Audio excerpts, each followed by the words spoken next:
الحمد للہ وکفا والصلاة والسلام علی عباده الذین اصطفى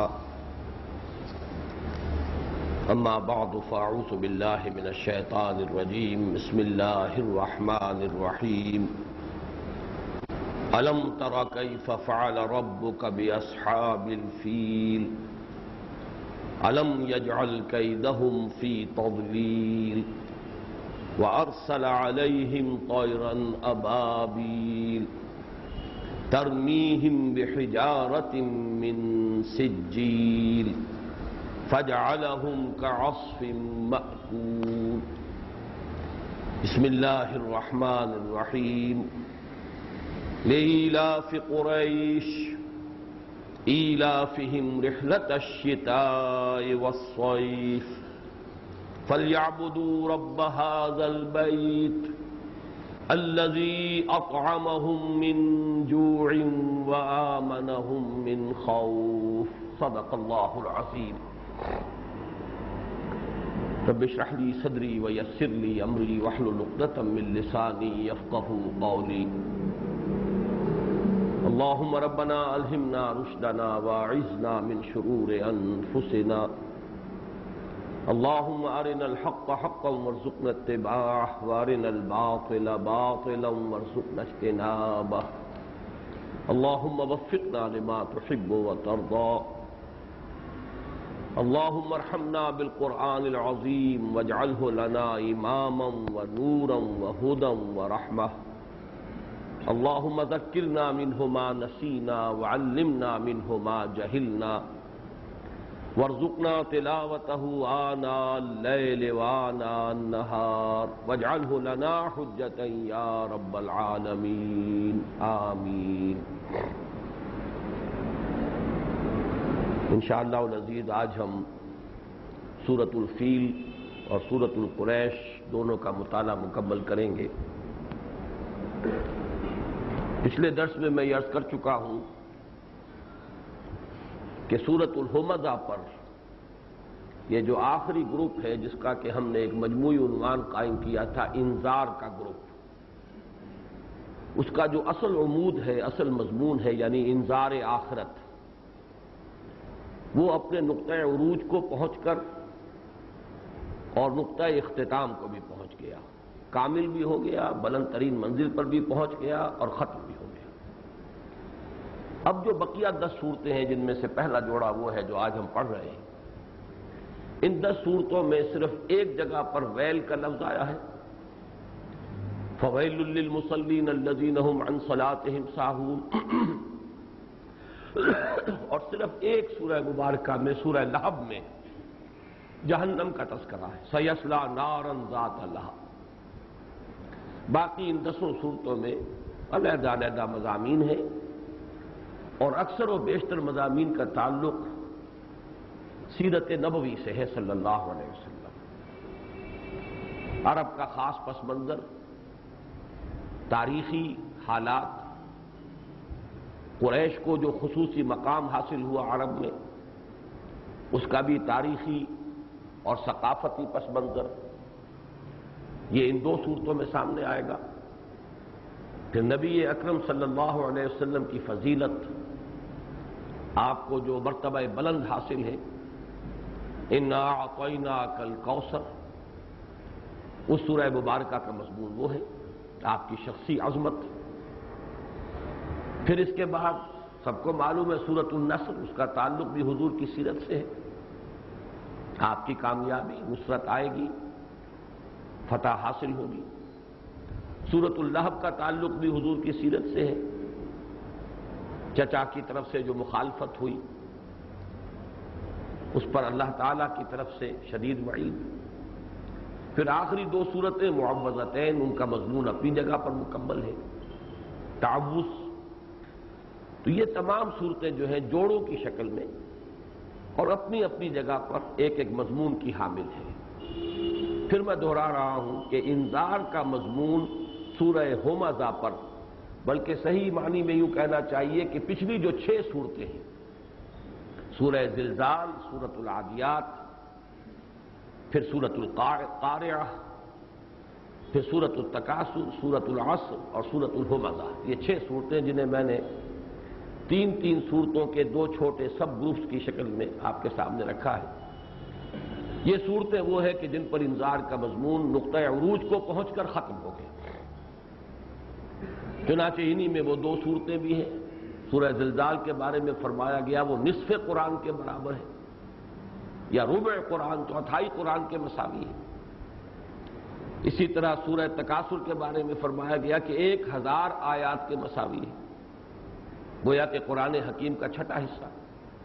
یہ اسی لیے کہ اصل شے جو ہے فیصلہ کن انسان کے کردار پر جو اثر انداز ہوتی ہے وہ ایمان بالآخرہ ہے۔ آخرت کی باز پرس کا ذرا سا بھی احساس ہوگا تو انسان کے اخلاق پر، سیرت پر، کردار پر، عملی روش پر اس کے اثرات مترتب ہوں گے۔ اگر وہ نہیں ہوگا، وہ ہے اصل گرفت، اگر وہ نہیں ہے تو جیسا کہ میں نے حقیقت ایمان سے متعلق اپنی تقاریر میں بڑی تفصیل سے بیان کیا ہے کہ پھر عقیدہ توحید بھی ایک علمی سا مضمون بن جاتا ہے، علم کلام، جیسے علامہ اقبال نے کہا بہت خوبصورتی سے کہ زندہ قوت تھی زمانے میں یہ توحید کبھی، اور اب کیا ہے فقط ایک مسئلہ علم کلام، فلسفے کا موضوع بن جائے گا۔ ذات و صفات، ان کا آپس میں تعلق ہے، صفات ذات حق، حق سے جدا یا عین ذات، اب الجھاتے رہیے اس گتھی کو، سلجھنے والی ہے ہی نہیں کہ کس نقشد و نقشایت بحکمتی معمارا۔ یہ تمام بحثیں جو ہے علمی ہوں گی، معرفت کے مضامین بن جائیں گے۔ انسان کے کردار پر اثر انداز ہونے والی اصل شے آخرت کے باعث پرس کا احساس ہے، اور یہ احساس جو ہے شدت کے ساتھ ان صورتوں میں بہت نمایاں ہو کر آتا ہے۔ واقعہ یہ ہے کہ لرزہ طاری کر دینے والی صورتیں ہیں، انسان پر کب کبھی طاری ہوتی ہے۔ لَتَرَوُنَّ الْجَحِيمَ ثُمَّ لَتَرَوُنَّهَا عَيْنَ الْيَقِينِ ثُمَّ لَتُسْأَلُنَّ يَوْمَئِذٍ عَنِ النَّعِيمِ فَمَنْ يَعْمَلْ مِثْقَالَ ذَرَّةٍ خَيْرًا يَرَهُ وَمَنْ يَعْمَلْ مِثْقَالَ ذَرَّةٍ شَرًّا يَرَهُ افلا يعلم اذا بعثر ما في القبور وحصل ما في الصدور ان ربهم بهم يومئذ لخبير فاما من ثقلت موازينه فهو في عيشة راضية واما من خفت موازينه فامه هاوية وما ادراك ما هي نار حامية۔ ان صورتوں میں خاص طور پر نوٹ کیجئے کہ وہ انداز ہے جو مولانا حالی نے جس کا ذکر کیا ہے کہ وہ بجلی کا کڑکا تھا یا صوت ہادی، عرب کی زمین جس نے ساری ہلا دی، اسی پر تو وہ ہلچل مچی تھی۔ عما یتساءلون عن النبأ العظیم الذی هم فیہ مختلفون کلا سیعلمون ثم کلا سیعلمون۔ یہ ہے اصل شے، کردار پر اثر انداز ہونے والی، انسان کے عمل پر اثر انداز ہونے والی یہ انذار آخرہ۔ سورہ ہمزہ میں وہ اپنی انتہا کو پہنچ گیا، اس اعتبار سے آخرت کا تذکرہ حطمہ، کلا لینبذن فی الحطمہ وما ادراک ما الحطمہ نار اللہ الموقدہ التی تطلع علی الافئدہ انہا علیہم مؤصدۃ فی عمد ممددہ۔ اس اعتبار سے آخرت کا ذکر، جہنم کا ذکر اور اس کی شدت، اس کے اعتبار سے تو یہ 5 صورتیں، سورہ زلزال، سورۃ العادیات، سورۃ القارعہ، سورۃ التکاثر، سورۃ الہمزہ، لیکن ایک سادہ انداز میں والعصر ان الانسان لفی خسر الا الذین آمنوا وعملوا الصالحات وتواصوا بالحق وتواصوا بالصبر۔ میں یہ عرض کر چکا ہوں کہ انذار معنوی طور پر اپنی انتہا کو پہنچا اس سورہ مبارکہ، وہ لفظی طور پر ہے جہنم کا تذکرہ، آگ کا تذکرہ، اس کی شدت، اس کی تمازت، اس کی سختیاں، لیکن معنوی اعتبار سے تمام انسان خسارے اور گھاٹے سے دوچار ہوں گے، ہلاک و برباد ہوں گے، ما سوائے ان کے جو 4 شرطیں پوری کریں۔ امام راضی کا جملہ بارہا میں آپ کو سنا چکا اور میرے کتابچے میں درج ہے۔ هذه الآیۃ فیہا وعید شدید، شدید ترین وعید ہے، اس لیے کہ 4 شرطیں لگا دی گئی ہیں، چاروں ہوں گی تو نجات کے امیدوار بن سکتے ہو، ورنہ وہ خسران عمومی میں تم بھی شامل ہو جاؤ۔ بہرحال اب اس کے بعد جو یہ جوڑا آج ہم پڑھ رہے ہیں، سورۃ الفیل اور سورۃ القریش، جیسا کہ میں نے عرض کیا مضمون ان کا ہے مکے کا تاریخی پس منظر، قریش کا تاریخی پس منظر، انہیں جزیرہ نما عرب میں جو خصوصی حیثیت حاصل تھی اس کا تاریخی پس منظر، پھر جیسا کہ میں نے عرض کیا سیرت النبی سے بڑا گہرا تعلق ہے، اس لیے کہ عام الفیل جو ہے، جس سال میں یہ مکے پر ابرہہ نے حملہ کیا تھا، وہی ہے آپ کا سن ولادت صلی اللہ علیہ وسلم۔ گویا کہ سیرت النبی کا ایک اعتبار سے یہاں تذکرہ شروع ہو رہا ہے، تو جو آپ کا سن ولادت ہے اسی سے بات شروع ہو رہی ہے۔ ان دونوں صورتوں میں جو نسبت زوجیت ہے، جوڑے ہونے کی نسبت، تو یہ تو قرآن مجید کی ان صورتوں میں سے ہے کہ جن میں یہ نسبت جو ہے نہایت نمایاں ہے۔ جیسے کہ آخری جوڑا آئے گا معوذتین قل اعوذ برب الفلق قل اعوذ برب الناس، ایک ہی مضمون ہے، تعوذ دو حصوں میں تقسیم کیا گیا۔ اسی طریقے سے یا ایھا المزمل یا ایھا المدثر، نمایاں ترین جوڑا۔ سب سے زیادہ نمایاں اور اس کی ایک بڑی مشابہت ہے اس جوڑے کے ساتھ، وہ سورۃ الضحیٰ اور سورۃ الانشراح۔ حضور صلی اللہ علیہ وسلم کا معاملہ وہاں ہے، آپ کے وہ ایک کیفیت جس کو میں تفصیل سے بیان کر چکا ہوں، ایک طرح کا انقباض تھا، طبیعت میں کچھ ایک طرح کی قبض کی سی کیفیت، اور اسی میں وہ سورہ مبارکہ آئی آپ کی دل جوئی کے لیے، آپ کو تسلی دینے کے لیے، آپ کا حوصلہ بڑھانے کے لیے۔ دونوں صورتوں کا مضمون وہی ہے، اور وہاں بھی آپ نے نوٹ کیا تھا کہ ان دونوں صورتوں کو بھی بعض صحابہ ایک ہی صورت سمجھتے تھے، خصوصاً عبداللہ ابن مسعود رضی اللہ تعالی عنہ، ان کے نزدیک یہ ایک ہی صورت ہی، چنانچہ وہ نماز میں ان دونوں صورتوں کو، سورۃ الضحیٰ اور سورۃ الانشراح کو بلا فصل پڑھتے تھے ایک ہی رکعت میں، بیچ میں کوئی بسم اللہ نہیں بلکہ جوڑ کر۔ اگرچہ یہ بات جان لیجئے کہ یہ صحابہ کرام کا اس قسم کا طرز عمل در حقیقت صرف اس بات کی غمازی کرتا ہے کہ ان کے نزدیک یہ صورتیں باہم بہت ایک دوسرے سے مربوط ہیں، ورنہ یہ کہ اس پر اجماع ہے کہ وہ علیحدہ صورتیں ہیں، دو صورتیں علیحدہ ہیں۔ قرآن حکیم کی جو تعداد سور کا مسئلہ ہے 114 صورتیں، یہ بالکل متفق علیہ، اس میں کوئی اختلاف نہیں۔ آیات کی تعداد میں اختلاف ہے، آیت بسم اللہ جو سورتوں کے شروع میں درج ہے یا سورتوں کے مابین انہیں ہر مرتبہ شمار کریں تو 113 کا عدد بڑھ جائے گا، صرف ایک سورت ہے جس سے پہلے آیت بسم اللہ نہیں ہے، سورہ توبہ، تو 113 تعداد جو ہے مجموعی وہ بڑھ جائے گی، اگر اسے شمار نہ کریں 113 کم ہو جائے گا۔ اور بھی باتوں پر فرق ہے تعداد آیات، لیکن یہ کہ تعداد سور 114 بالکل متفق علیہ۔ لہذا جب یہ کہا جاتا ہے کہ عبداللہ ابن مسعود اسے ایک ہی صورت سمجھتے تھے، تو اس سے مراد جو ہم لیں گے وہ یہ ہے کہ ان کے نزدیک ایک ہی مضمون ہے، اور یہ اس طرح ایک دوسرے میں انٹرلاکڈ ہے،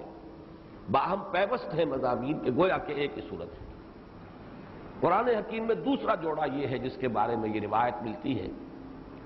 کہ حضرت ابی بن کعب رضی اللہ تعالی عنہ انصاری صحابی ہیں، اور یہ ان صحابہ میں سے ہیں جن کے لیے حضور نے مختلف اعتبارات سے افعل التفضیل کا صیغہ استعمال کیا۔ میں بسا اوقات خطبات جمعہ میں اس کا تذکرہ کرتا رہا ہوں۔ عام طور پر تو ہم صرف چاروں خلفائے راشدین کا تذکرہ کرتے ہیں، اور اس میں بھی اس کے حوالے سے ارحم امتی بے امتی ابو بکر، سب سے زیادہ رحیم اور شفیق میری امت میں، میری امت پر ابو بکر، اشدہم فی امر اللہ عمر، یہ بھی افعل و تفضیل، اشدہم سب سے زیادہ سخت اللہ کے معاملے میں، اللہ کی بات، اللہ کے دین کا معاملہ وہ عمر ہے۔ واکثرہم حیاء عثمان، حیا میں سب سے زیادہ بڑھ کر عثمان ہے۔ واقضاہم علی، اور سب سے زیادہ اصابت رائے رکھنے والے، کوئی نزاع ہے تو اس کا فیصلہ کرنے والے، صحیح قضا اقضا، فیصلہ کن بات کرنے والے وہ علی ہیں۔ سب سے بڑھ کر یہ صلاحیت اللہ نے انہیں دی۔ اسی میں آتے ہیں عالمہم بالحلال والحرام معاذ بن جبل، حلال اور حرام شریعت کے احکام، ڈوز اینڈ ڈونٹس، حرام جائز اور ناجائز کا علم سب سے بڑھ کر معاذ بن جبل کو ہے رضی اللہ تعالی عنہ۔ اسی میں اقرأہم ابی بن کعب رضی اللہ تعالی عنہ، قرآن کے سب سے بڑے قاری یہ ابی ابن کعب ہے۔ یہ حضرت ابی ابن کعب جو ہے، ان کا مصحف، ان کا اپنا ایک نسخہ تھا قرآن حکیم کا،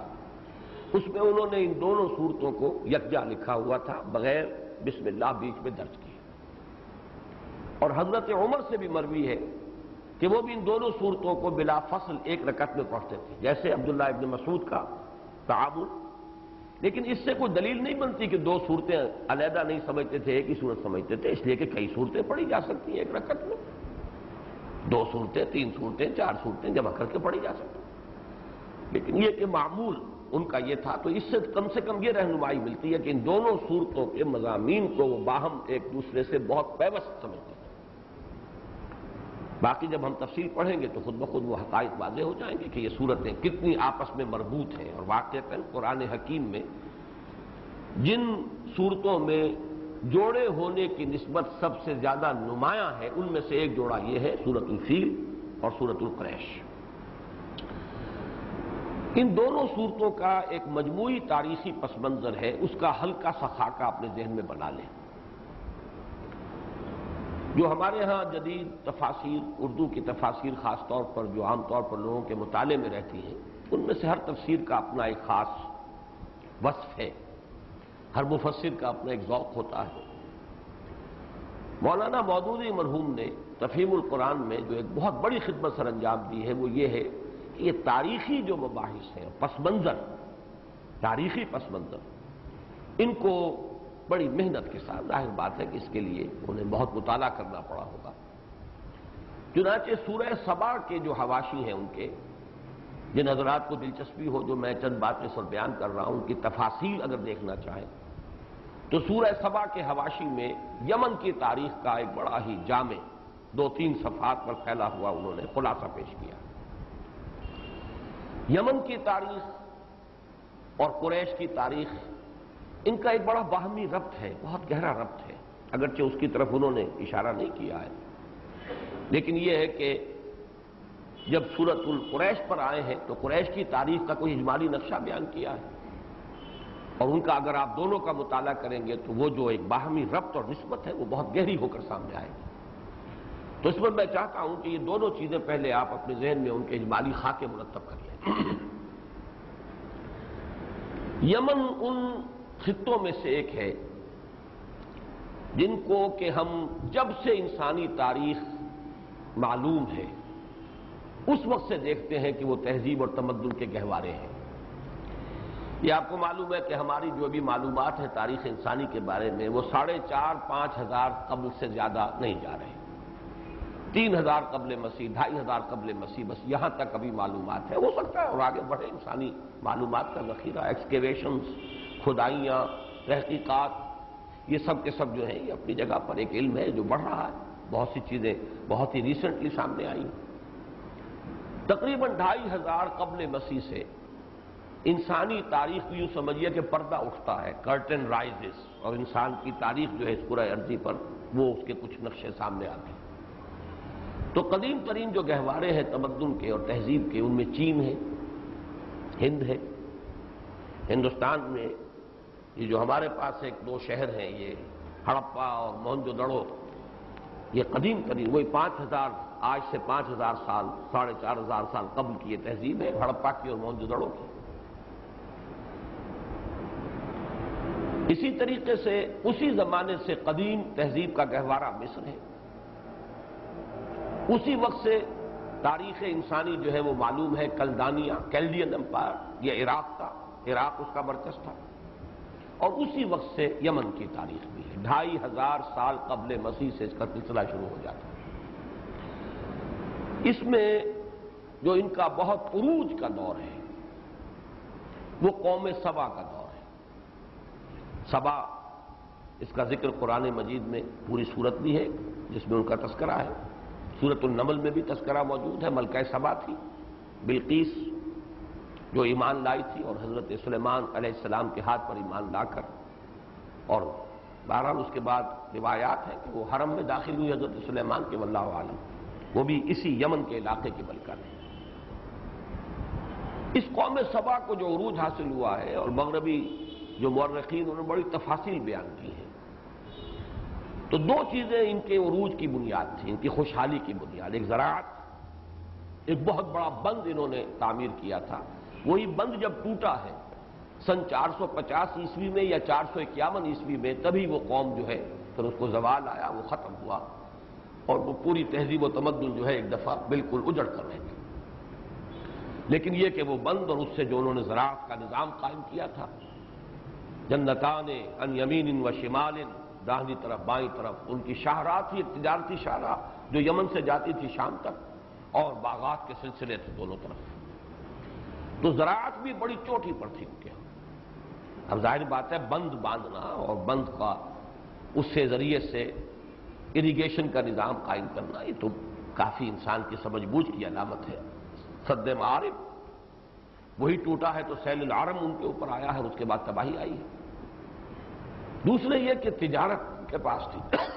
وہ تجارت جس کا میں نے ذکر کیا ہے کئی بار،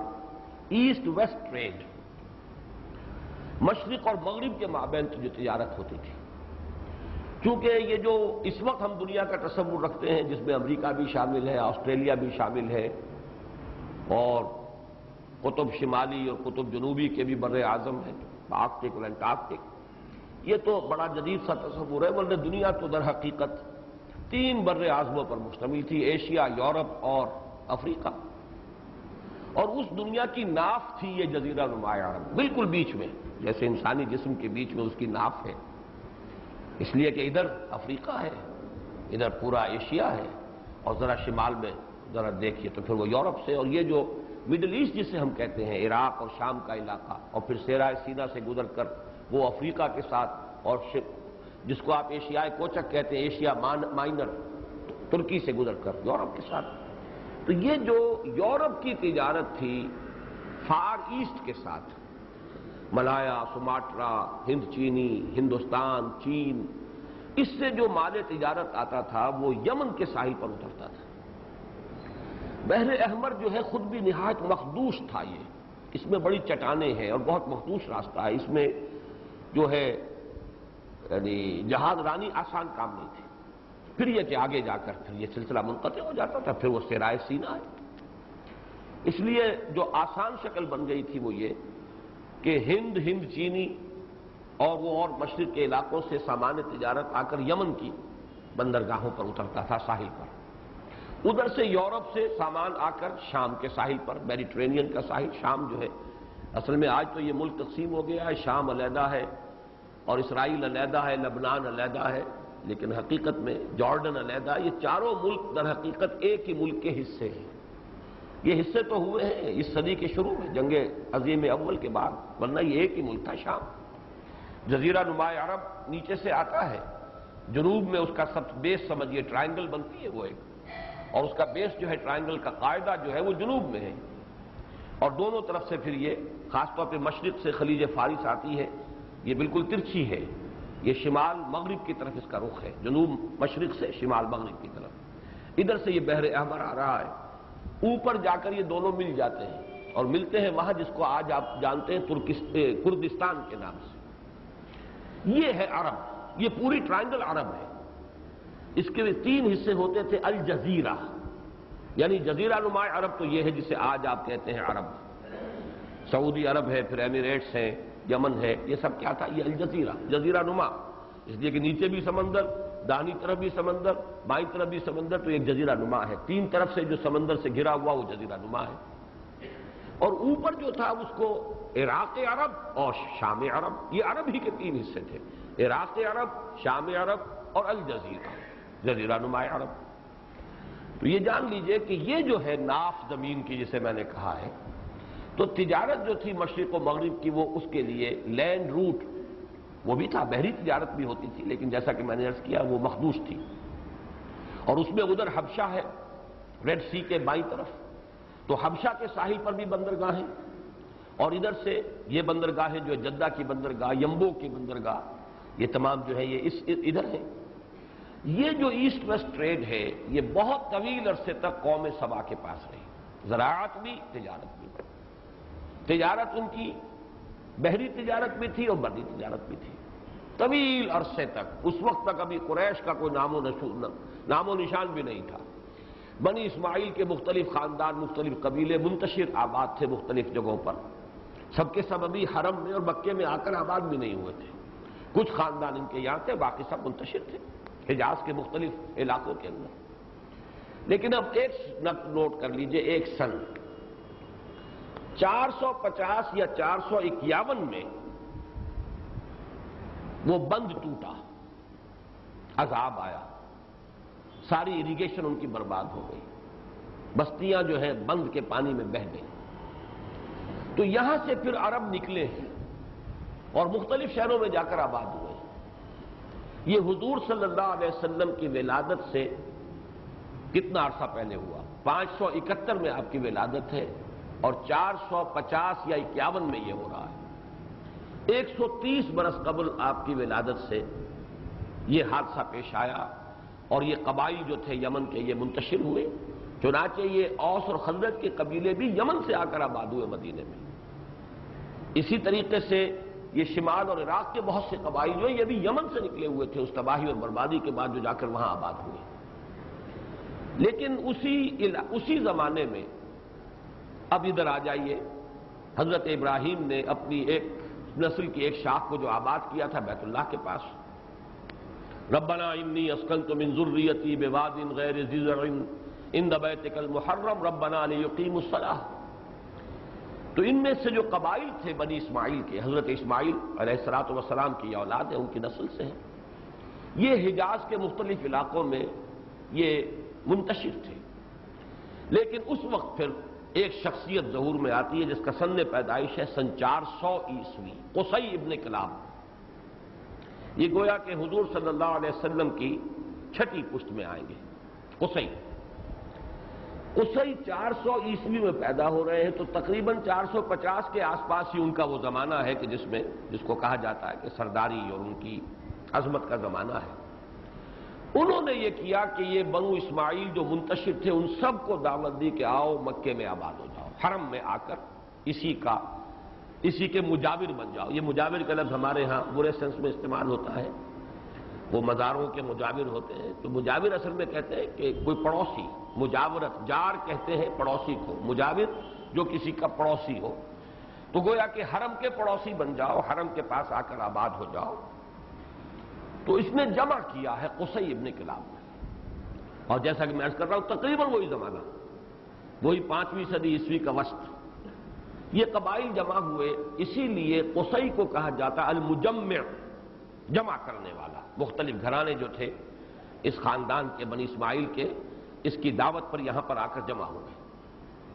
اس کے 3 بیٹے تھے، ان میں سے عبد مناف جو ہے وہ زیادہ سربراہ اور بہت زیادہ معتبر ہوا، اگرچہ تقسیم ہوئے تھے جب اس نے ایک ریاست سے قائم کر لی مکے میں، اور حرم اس کا مرکز ہے، تو مختلف جو اس کے اہم مناصب تھے وہ 3 بیٹوں میں تقسیم ہوئے۔ ان میں سے عبد مناف کے بیٹے ہیں ہاشم، 4 بیٹے، ہاشم، مطلب، عبد شمس اور نوفل۔ اب چونکہ ہاشم کا سن پیدائش ہے 464، گویا کہ قوم سبا تباہ ہو چکی 451 میں، بند ٹوٹ چکا، اس کی مرکزیت ختم ہوئی، شیرازہ منتشر ہوا، لہذا وہ اب خلا پیدا ہوا، ایسٹ ویسٹ ٹریڈ کے ضمن میں بھی یہ خلا پیدا ہو گیا۔ اس وقت یہ سمجھ آئی ہاشم کو کہ ہمیں یہ چاہیے کہ یہ جو خلا پیدا ہوا اسے ہم پر کریں، اور تجارت اپنے ہاتھ میں۔ بہت ذہین انسان تھے، انہوں نے اپنے 3 بھائیوں کو بھی جمع کیا، ایک بڑی مضبوط جمعیت قائم کی، انہوں نے سفر کیے آس پاس کے ممالک کے، اور مختلف ممالک سے معاہدے کر کے وہاں سے تجارتی مراعات حاصل کی۔ چنانچہ ہاشم خود گئے شام،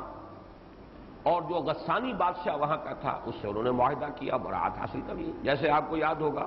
انگریز جب یہاں آئے تھے تو ایسٹ انڈیا کمپنی نے مغل شہنشاہوں سے سب سے پہلے تجارتی مراعات حاصل کی تھی، ہمیں اجازت ہونی چاہیے، ہم تجارتی کوٹھیاں بنا لیں، خاص طور پر شاہجہاں سے۔ شاہجہاں جو ہے چونکہ بواسیر کا مریض تھا اور بہت شدید تکلیف تھی، اور کوئی دیسی اطباء اور جراح جو تھے ان سے فائدہ نہیں ہو رہا تھا۔ ایک انگریز ڈاکٹر نے آ کے آپریشن کیا اور اسے صحت ہو گئی۔ اس نے کہا مانگو کیا مانگتے ہو؟ انہوں نے مانگا صرف یہ کہ ہمیں تجارتی حقوق دے دیے جائیں کہ ہم ہندوستان کے ساحل پر اپنی کوئی تجارتی منڈیاں بنا لیں تاکہ ہم تجارت کر سکیں۔ بس وہ حقوق حاصل ہوئے، وہاں سے قدم بڑھا ان کا، اس لیے کہ پھر سامان تجارت کے جو بڑے بڑے کریٹس آتے تھے اس میں اسلحہ آنا شروع ہو گیا، ان کی منڈیوں کو تحفظ حاصل تھا، وہاں پر کوئی چھاپا نہیں مارا جا سکتا تھا تو وہ اسلحہ وہاں جمع ہوتا تھا، ہوتے ہوتے وہ تاجر جو بن کر آئے تھے وہ یہاں کے حاکم بن گئے۔ تو یہی معاملہ کیا، ہاشم گئے غسان، شاہ غسان سے انہوں نے مراعات حاصل کی، عبد شمس کو بھیجا انہوں نے، حبشہ کا عیسائی فرما روا، ان سے جا کر مراعات حاصل کی۔ مطلب کو بھیجا، وہ یمنی عمراء کے پاس گئے، جو بھی تھوڑی بہت وہاں پہ بچی کھچی مختلف آبادی رہ گئی، اور وہ ظاہر بات ہے مرکزی حکومت تو ختم ہوئی قوم سبا کی، لیکن عمراء طوائف الملوکی کا دور جیسے ہوتا ہے، ہر بڑی سلطنت کے خاتمے کے بعد طوائف الملوکی آتی ہے، تو یمنی عمراء سے انہوں نے اسی طرح کا معاملہ کیا۔ نوفل نے عراق اور فارس کے جو بھی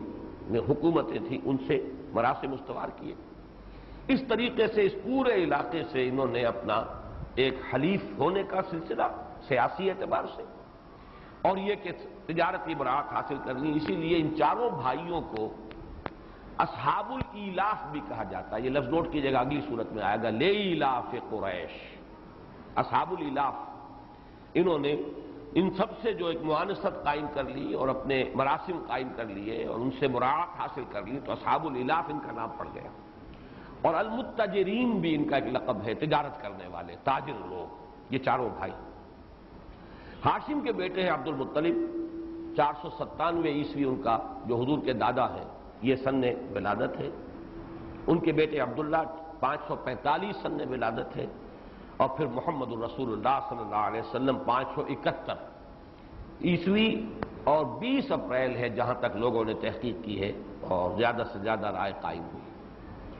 تو یہ ادھر سے یعنی دو چیزیں بیک وقت مل گئی۔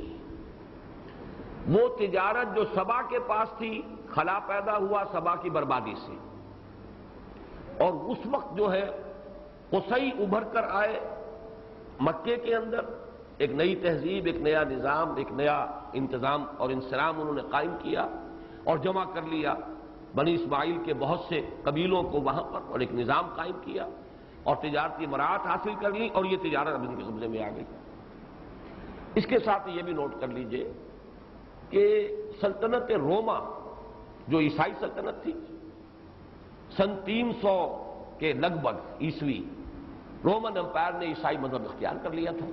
اور رومن امپائر جو ہے اس وقت بہت بڑا حصہ یورپ کا اس کے تابع تھا، پورا یہ مغربی ایشیا کہہ لیجئے کہ پورا ترکی، شام، یہ بھی ان کے زیر اثر، مصر، مقوقس شاہ مصر وہ بھی عیسائی تھا جس کے پاس حضور صلی اللہ علیہ وسلم کا نام مبارک گیا۔ پھر اس سے نیچے اتریے، یہ سوڈان اور حبشہ، اس میں نجاشی، یہ بھی عیسائی۔ تو یمن جو ہے چونکہ جغرافیائی اعتبار سے ویسے تو یہ کہ عرب کا حصہ ہے، ایشیا کا خطہ ہے، لیکن یہ کہ یمن بالکل منقطع ہے بقیہ تمام عرب سے، اس کے مشرق میں بھی بہت بڑا صحرا، اور یہ شمال کی طرف بھی جو ہے بہت ہی دشوار گزار راستہ تھا پہاڑی حجاز کا۔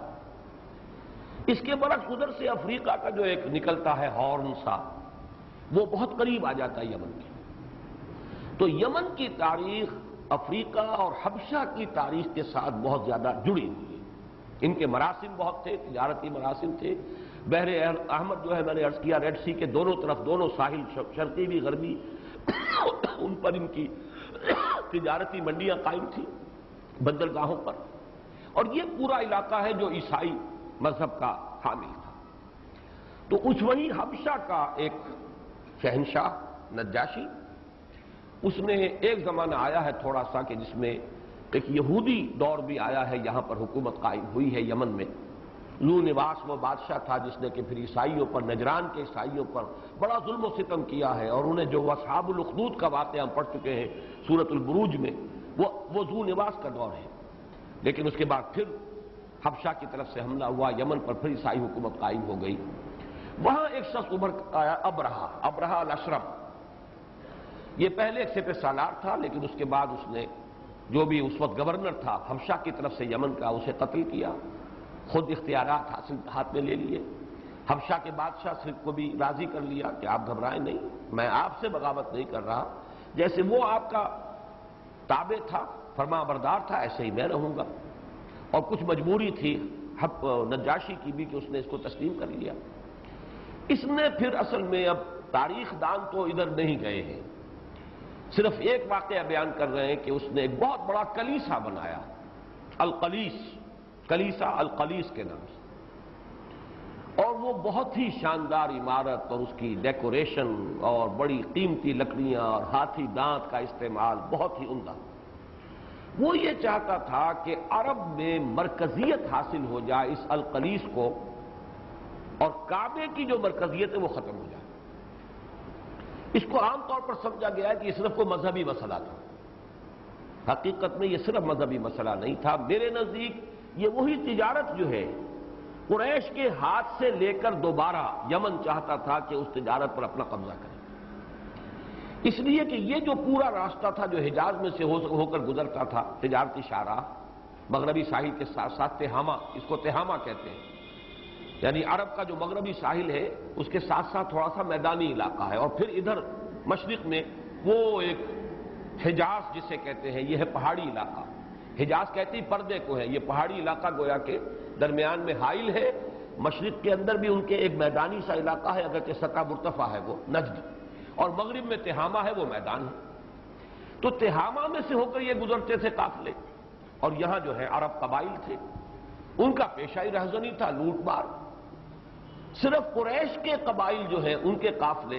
وہ محفوظ تھے، اس لیے کہ قریش متولی ہے کعبے کے، اور کعبے میں سب کے بت رکھے ہوئے، سب کے خدا ہے، جس کو میں کہتا رہا ہوں یہ تعبیر ہے گویا کہ سب کے خدا ہاسٹیجز تھے قریش کے پاس۔ فلاں قبیلے کا بت بھی وہاں رکھا ہے، اور متولی تو ہے قریش، اگر قریش ناراض ہو جائیں تو بت کو وہاں سے اٹھا کر پھینک دیں گے، ٹکڑے ٹکڑے کر دیں گے۔ اس وجہ سے انہیں پروٹیکشن حاصل ہو گئی، ان کے قافلوں پر کوئی حملہ نہیں کرتا تھا، اور کسی اور کا قافلہ گزر نہیں سکتا تھا۔ یہ تھی مونوپلی کے جو قصی کے بعد سے قریش کے ہاتھ میں آ گئی ہے اس تجارت کی۔ تو گویا کہ ابرہہ نے دوبارہ چاہا کہ یمن کے ہاتھ میں وہ تجارت آئے، جیسے کہ پرانی تاریخ ہے، بڑی طویل تاریخ، یہ قریش جو قابض ہو گئے اس پر، اس سے ہم واپس لیں، ریکلیم کریں اپنا وہ مقام تجارتی اور مالی اعتبار سے۔ اور یہ نہیں ہو سکتا تھا جب تک کہ کعبے کی جو مرکزیت ہے وہ ختم نہ ہو۔ تو اس نے اس کے لیے کوشش کی، ایک طرف یہ کہ عیسائی کلیسا بہت بڑا بنایا، بہت شاندار بنایا، اور لوگوں کو دعوت دی کہ یہاں آیا کرو، یہاں حج کیا کرو۔ عربوں کو جو تعلق تھا خانہ کعبہ کے ساتھ، چاہے وہ بت پرست ہو گئے تھے اور بت لا کے ٹکا دیے تھے، لیکن یہ کہ ان کا عقیدہ تھا کہ اللہ کا گھر ہے، یہ مرکزیت تو ان کی قائم تھی۔ کہتے یہ ہیں کہ کچھ لوگوں نے جو حجاز سے وہاں گئے تھے، کسی نے اس کے کلیسا میں کہیں گھس کر اس کے اندر قضاء حاجت کی اور اسے گندا کر دیا، اس پر شدید طیش آیا ابرہہ۔ یہ بھی کہتے ہیں کہ انہوں نے آگ لگا دی تھی اس کو، اس پر طیش آیا، اور اس نے قسم کھا لی کہ میں اب کعبے کا یہ میں انتقام لوں گا، کعبے کے ماننے والوں نے میرے اس القلیس کے ساتھ جو سلوک کیا ہے، اب اس کا بدلہ میں لوں گا کہ میں کعبے کو منہدم کروں۔ جیسا کہ میں نے عرض کیا، یہ واقعات تو ہیں کہ جو تاریخ میں موجود ہیں، لیکن میرے نزدیک واللہ عالم اصل شے جو ہے وہ کعبے کے انہدام سے اس کا مقصد یہ تھا کہ قریش کو جو مقام حاصل ہے، جو آ رہا ہے، فَلْيَعْبُدُوا رَبَّ هَٰذَا الْبَيْتِ الَّذِي أَطْعَمَهُم مِّن جُوعٍ وَآمَنَهُم مِّن خَوْفٍ، تو وہ بیت ہی ختم کر دیا جائے، وہ مرکزیت ختم ہو جائے،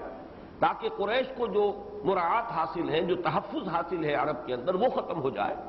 اور پھر ہم وہ تجارت جو ہے دوبارہ اس پر قبضہ کر لیں۔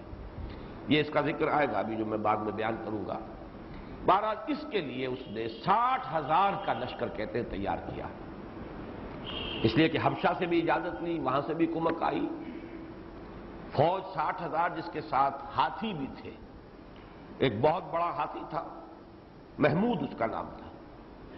اور بعض کے نزدیک 8 اور تھے یعنی کل 9، اور بعض روایات کے مطابق 12 ہاتھی اور تھے یعنی کل 13 محمود سمیت۔ یہ لشکر لے کر چلا ہے، اور منہدم کرنا کعبے کا یہ اس کا مقصد تھا۔ راستے میں جو قبائل عرب کے آئے، 2 قبیلوں نے کچھ کوشش کی راستہ روکنے کی، لیکن ظاہر بات ہے کہاں 60,000 کا لشکر جرار، پھر اس کے ساتھ ہاتھی، تو انہوں نے ہزیمت کھائی، شکست کھائی۔ طائف والوں نے کچھ ڈپلومیسی کا اختیار کیا، اس لیے کہ یہ راستہ جو ہے آگے تو تہامہ بن جاتا ہے میدانی علاقہ، لیکن نیچے جو ہے یمن سے لے کر اور مکہ مکرمہ تک یہ راستہ بہت دشوار گزار ہے۔ اب تو ایک سڑک بن گئی ہے جو ساحل کے ساتھ ساتھ بھی جاتی ہے، لیکن یہ کہ پہلے وہ راستہ ساحلی موجود نہیں تھا یمن سے لے کر مکے تک۔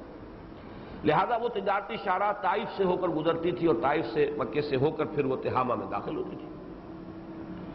یہاں جب طائف تک وہ پہنچا ہے تو ثقیف جو قبیلہ تھا اس نے اس کے ساتھ جو ہے مصالحت کر لی، اور وہ در حقیقت لات کے پجاری تھے اور ان کا مندر وہیں طائف میں تھا۔ ان کا بڑا معبود جو ہے ان کے اپنی تحویل میں تھا، اپنے پاس تھا، وہ قریش کے پاس ہاسٹیج نہیں تھا۔ اس نے کہا کہ جی ٹھیک ہے، آپ تو جا کے کعبے کو ڈھانا چاہتے ہیں، ہمارے مندر سے تو آپ کو کوئی معاملہ نہیں ہے، لہذا ہم آپ کے ساتھ صلح کرتے ہیں۔ اور ابو رغال نامی ایک شخص ان کے ساتھ کر دیا کہ یہ راستہ آپ کو بتائے گا، راستہ جو ہے مکے تک کا آسان نہیں۔ اس منزل تک وہ گیا، اس کے بعد اس کی موت واقع ہوگی ابو رغال کی، اور اس کی قبر بنی ہے اسی کہیں راستے میں، اور اس پر عرب جو ہے سنگساری کرتے تھے، سنگباری کرتے تھے اس قبر پر کہ یہ ہے وہ شخص غدار جس نے کہ ابرہہ کے لشکر کو راستہ دکھایا ہے طائف سے مکے تک پہنچنے کے لیے۔ بہرحال یہ ہے عام الفیل، یہ واقعہ ہو رہا ہے 571 عیسوی میں، یہی عام الفیل ہے۔ محرم کے مہینے میں وہ پہنچ گیا ہے مکے کے قریب۔ عرفات کا راستہ جو ہے طائف سے آتا ہے۔ آج کل تو دو راستے ہیں، ایک طریق الجبل ہے، وہ تو ظاہر بات ہے اس وقت موجود نہیں تھا، دشوار گزار صرف پیدل راستہ تو تھا، جیسے پہاڑوں میں ہوتا ہے پگڈنڈیاں بنی ہوئی، اس پر کوئی چڑھ جائے۔ حضور نے وہی طریق الجبل اختیار کیا تھا سن 1090 میں جب آپ طائف گئے ہیں مکے سے مایوس ہو کر، اس لیے کہ عام شاہراہ جو تھی جس کو اب طریق سیل کہتے ہیں، یہ ہے عام بڑی شاہراہ جو آتی ہے، اور یہ بڑی ہی ہموار سا راستہ ہے، وادی ہے جو چلی آتی ہے۔ اور طریق سیل اس لیے کہتے ہیں کہ بارش جب پہاڑوں پر ہوتی ہے تو اسی وادی میں سے ہو کر پانی آتا ہے اور مکہ مکرمہ تک آتا ہے۔ وہ مالا جو ہے اس سے داخل ہو کر جنت المالا جہاں ہے قبرستان، اور پھر مسفلہ کی طرف سے ہو کر نکلتا ہے اور وہ ریڈ سی کی طرف پانی نکل جاتا ہے، یہ اس کا سیل کا راستہ ہے۔ تو طریق السیل جو ہے اس پر مکے سے نکلے تو منا آیا، منا سے آگے ذرا وادی محصر ہے، پھر مزدلفہ ہے، پھر عرفات ہے۔ تو یہ عرفات سے بھی آگے تک آ گیا اپنا لشکر لے کر۔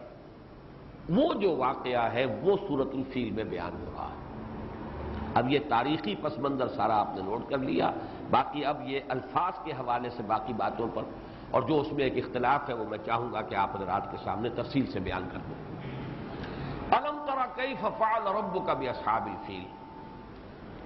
کیا تم نے دیکھا نہیں؟ یہ الم ترا جو ہے یہ ویسے تو واحد کا صیغہ ہے، اسی لیے اکثر لوگوں نے سمجھا کہ یہاں مخاطب نبی اکرم صلی اللہ علیہ وسلم ہے، لیکن یہ کہ عام طور پر اس قسم کے سوالات واحد کے صیغے سے ہوتے ہیں، ضروری نہیں ہوتا کہ کوئی ایک ہی شخص مراد ہو۔ ارایت الذی یکذب بالدین وہ بھی آگے آ جائے گا۔ یہ انداز جو ہوتے ہیں ان میں بظاہر واحد، لیکن یہ بھی ہو سکتا ہے کہ کوئی ایک شخص سے معین ہی مخاطب ہو، اور یہ بھی عین ممکن ہے کہ وہ پوری قوم کو یا کسی گروہ کو خطاب کیا جا رہا ہو۔ ہمارے ہاں لفظ تم جو ہے چونکہ وہ واحد کے لیے بھی استعمال ہو جاتا ہے، جمع کے لیے بھی، کیا تم نے دیکھا نہیں؟ الم ترى کیف فعل ربک باصحاب الفیل، کیسے کیا، کیا سلوک کیا تیرے رب نے ہاتھی والوں کے ساتھ، اصحاب الفیل 60,000 کا لشکر ابرہہ تھا اور اس کے ساتھ وہ ہاتھی بھی موجود تھے۔ الم یجعل کیدہم فی تضلیل، کیا اس نے ان کی چال کو، ان کی تدبیر کو، ان کی کوشش کو، قید کا لفظ اگرچہ عام طور پر استعمال ہوتا ہے مخفی تدبیر، لیکن یہ کہ کسی بھی تدبیر کے لیے بھی عام طور پر بغیر کسی مخفی یا علانیہ کی تفریق کے ساتھ یہ قید کسی بھی تدبیر کے لیے بھی استعمال ہو سکتا ہے۔ ان کی تدبیر، ان کی کوشش، ان کی چال کو کیا اس نے نہیں کر دیا ناکام، غیر مؤثر، تضلیل، واللہ بھٹک جانا، کسی کا اپنی منزل سے ہٹ جانا، دور ہو جانا۔ اسی سے الم ووجدک ضالا فہدی، یہ اس معنی میں بھی لفظ آتا ہے کہ جو ابھی تلاش میں سرگرداں ہو، راستہ اسے نہ مل رہا ہو، کدھر جانا ہے کدھر نہیں جانا۔ تو تضلیل یہ ہے کہ کسی کی ایک سکیم ہے، اس کا ایک ہدف ہے، اس ہدف سے اس کو ہٹا دیا جائے۔ وہ تیر نیم کش جس کا نہ ہو کوئی ہدف، تو یوں سمجھیے کہ ان کی پوری سکیم کو ناکام کر دیا، غیر مؤثر کر دیا، خائب و خاسر کر دیا انہیں، وہ اپنے مقصد کو حاصل نہیں کر پائے۔ الم تری کیف فعل ربک باصحاب الفیل الم یجعل کیدہم فی تضلیل وارسل علیہم طیرا ابابیل،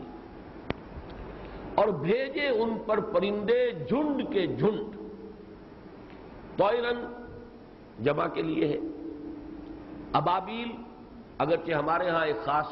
پرندے کو بھی ابابیل کہہ دیتے ہیں، لیکن حقیقت میں ابابیل عربی زبان میں کسی پرندے کا نام نہیں ہے، بلکہ جھنڈ کے جھنڈ. گھوڑے بھی، اور خاص طور پر زیبرا آپ کو معلوم ہے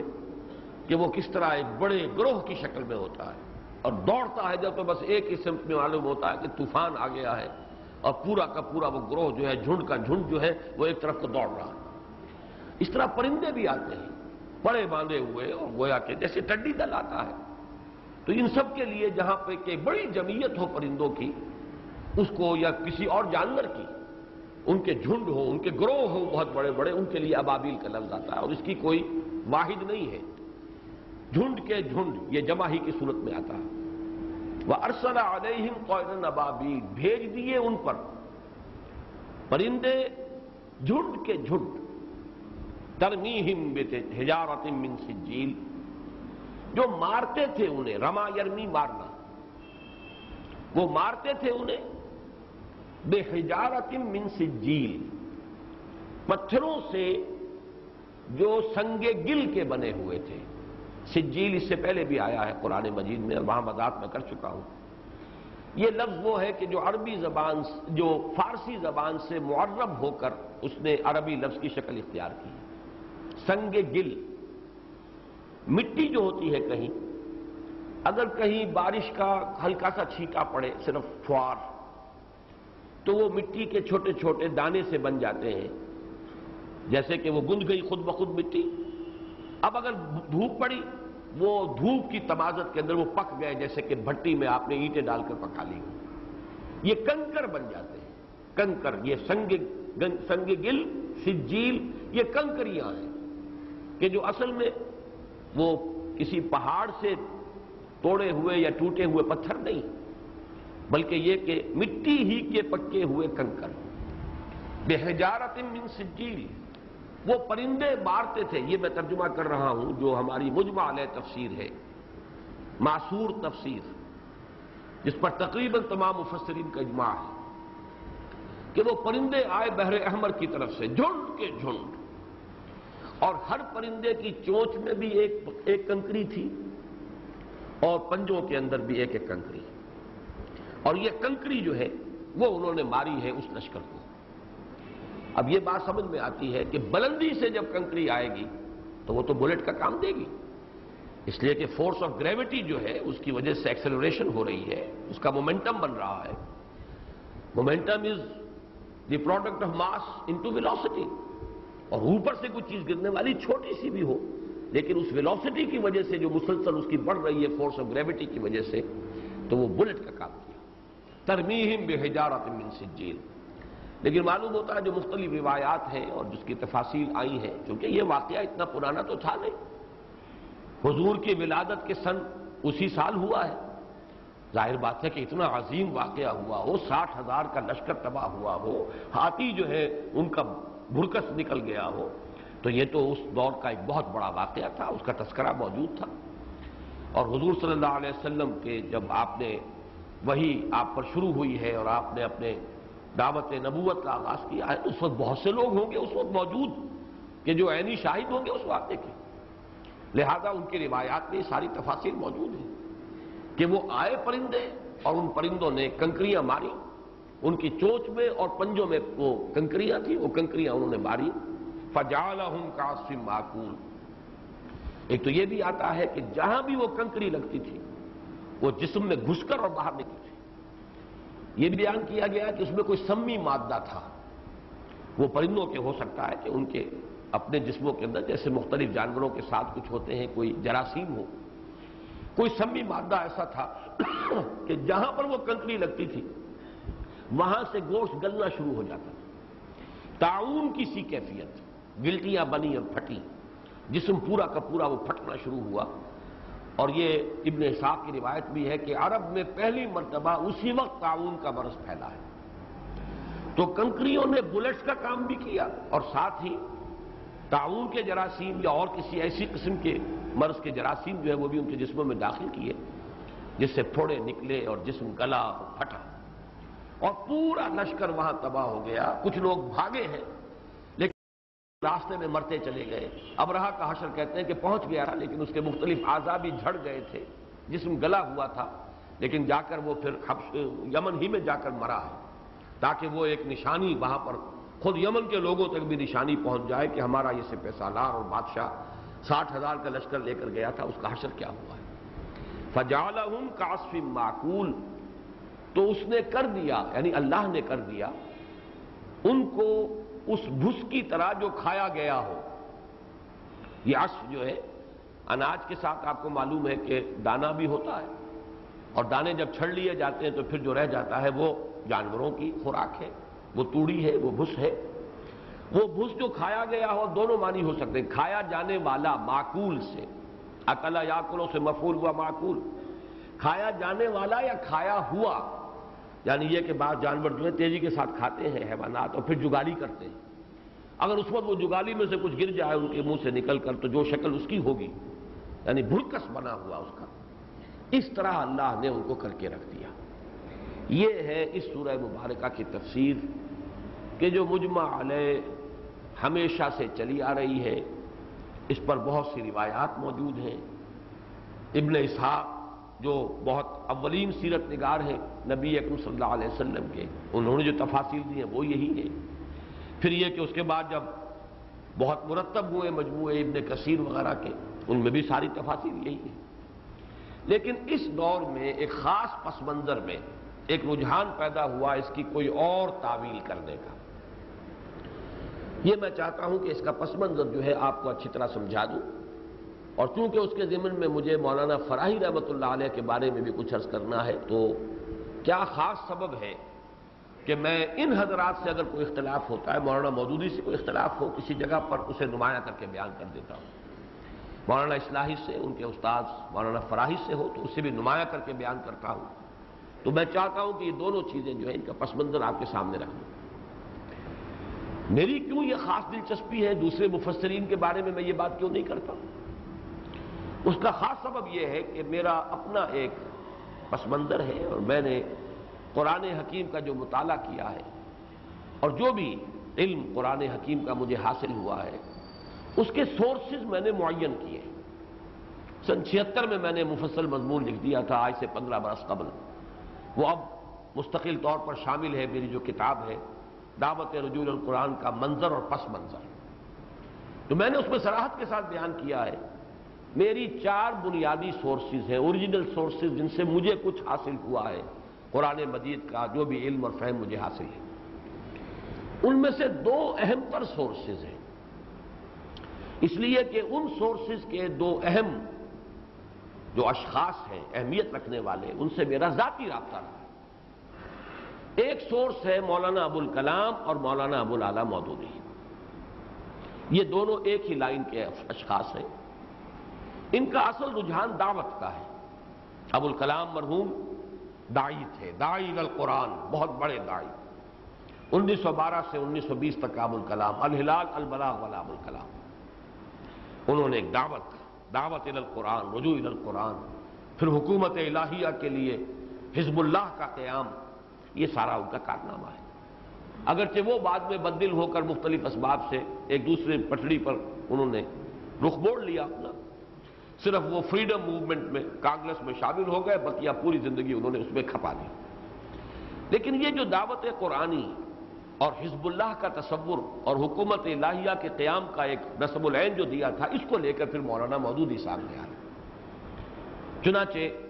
انہوں نے پھر تفہیم القرآن پوری تفسیر لکھی ہے۔ ابوالکلام آزاد نے تو صرف ترجمہ اور کچھ حواشی ہیں، اگرچہ بعض جگہوں پر ان کے بڑے تحقیقی جو ہے تحریریں موجود ہیں، اصحاب کہف کے بارے میں، ذوالقرنین کے بارے میں، یاجوج ماجوج کے بارے میں، سورہ کہف کے مضامین پر تو واقعہ یہ ہے کہ انہوں نے تحقیق کا حق ادا کیا ہے۔ لیکن یہ کہ باقی انہوں نے صرف ترجمہ کیا ہے، ترجمانی کی ہے، کچھ عنوان قائم کیے ہیں، جبکہ مولانا مودودی نے تفہیم القرآن پوری کی پوری کتاب لکھی ہے۔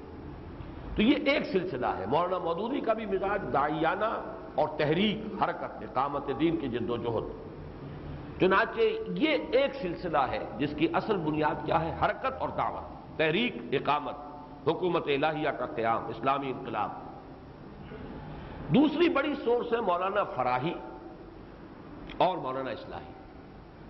ان کا خاص جو انداز ہے وہ ہے قرآن مجید کا ایک نظم ہے،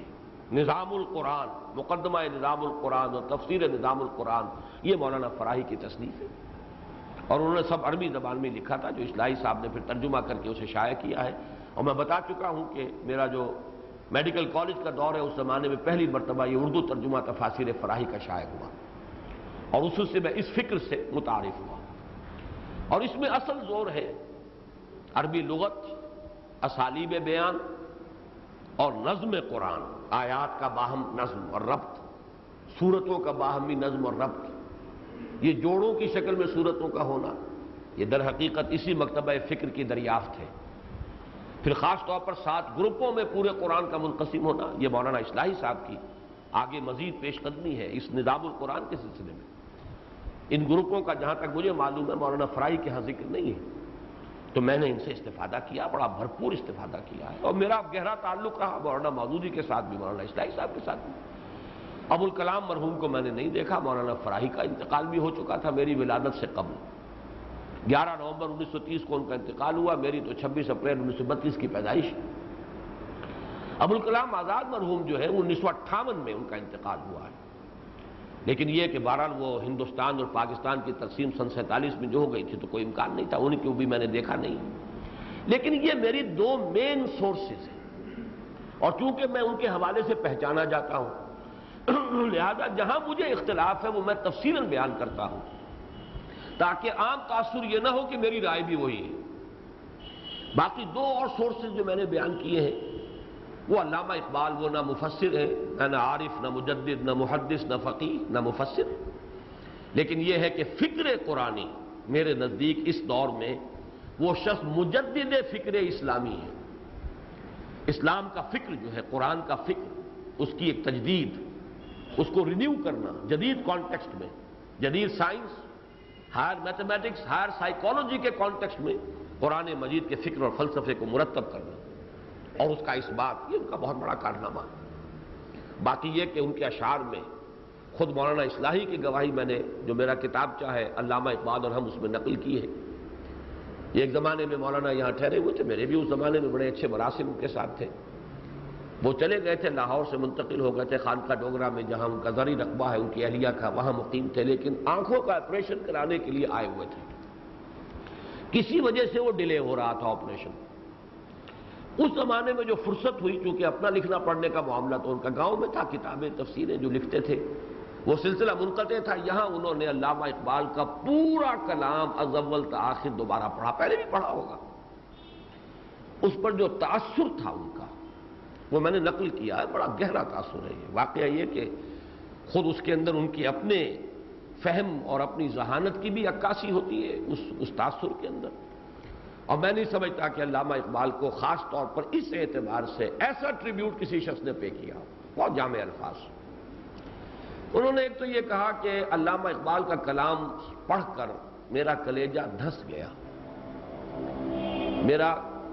حوصلہ پست ہو گیا، ہمت جواب دے گئی۔ کیوں؟ کہ ایسا داعی اس قوم کے اندر پیدا ہوا، اور یہ قوم تس سے مس نہ ہوئی تو ہما شما کے کرنے سے کیا ہوگا۔ یہ بہت بڑا ٹریبیوٹ ہے۔ اتنا بڑا داعی، ایسا بڑا مفکر، اتنا حقائق سے باخبر انسان، وہ اس قوم میں آیا، چیختا پکارتا چلا گیا، اور کس درجے مایوس گیا ہے۔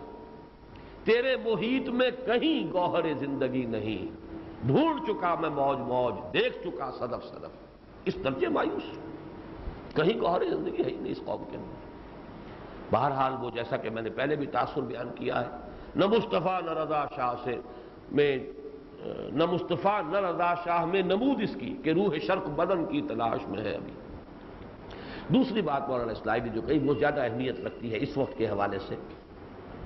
کہ مجھے کچھ مان تھا کہ قرآن حکیم کے بعض مشکل مقامات کی جو تعبیر میں نے کی ہے، جو توجیہ میں نے کی ہے، وہ مجھ سے پہلے کسی نے نہیں کی۔ یہ ہوتا ہے ہر شخص کو، مفکر کو خاص اسے برا لفظ استعمال کریں تو زوم کہیں گے، انہوں نے اپنے لیے استعمال کیا تو ایک مان تھا، مجھے ایک خیال تھا کہ قرآن مجید کے بعد مشکل مقامات کی جو تعبیر میں نے کی ہے وہ شاید آج تک کسی نے نہیں کی۔ کہتے ہیں کہ علامہ اقبال کا کلام پڑھ کر مجھے محسوس ہوا کہ ان تمام مقامات کی مجھ سے کہیں بہتر تعبیر و توجیہ علامہ اقبال کر گئے۔ ان میں یہ تیسری سورس ہے علامہ اقبال، اور ان کے جو پھر اس سلسلے میں جانشین ہیں وہ ڈاکٹر رفیع الدین، ڈاکٹر محمد رفیع الدین مرحوم، قرآن اور علم جدید نامی ان کی کتاب، میں بہت قائل ہوں اس شخص کا بھی کہ جو کام شروع کیا تھا علامہ اقبال نے اسے آگے بڑھایا ہے اس لائن میں ڈاکٹر رفیع الدین نے، ان سے بھی میں نے استفادہ کیا۔ اور چوتھی سورس ہے شیخین، شیخ الہند مولانا محمود حسن دیوبندی رحمۃ اللہ علیہ کے جو ترجمہ قرآن ہے، اور حواشی بھی سورہ نساء تک ان کے ہیں، باقی حواشی شیخ الاسلام مولانا شبیر احمد عثمانی نے مکمل کی۔ یہ میرا عروہ وثقیٰ ہے، یعنی یہ ذرا اس بات کو سمجھ لیجئے، عروہ وثقیٰ کہتے ہیں وہ کنڈا جو بڑا مضبوط ہو،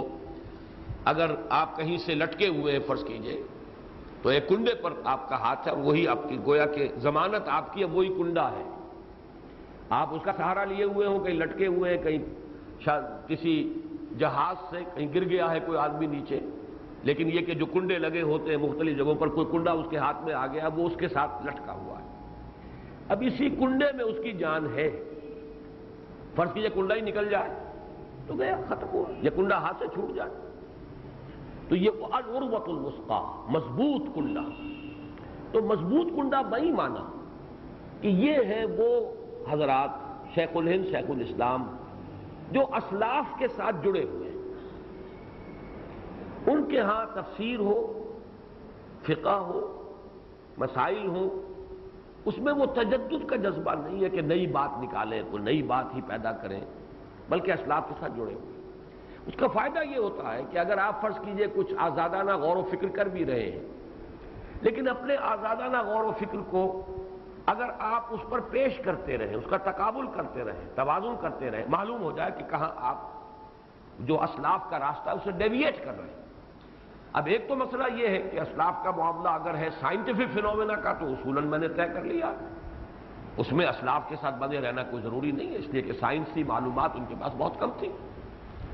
لیکن دین کی کچھ باطنی تعبیرات ہیں، ایمانی حقائق کی توجیہ ہے،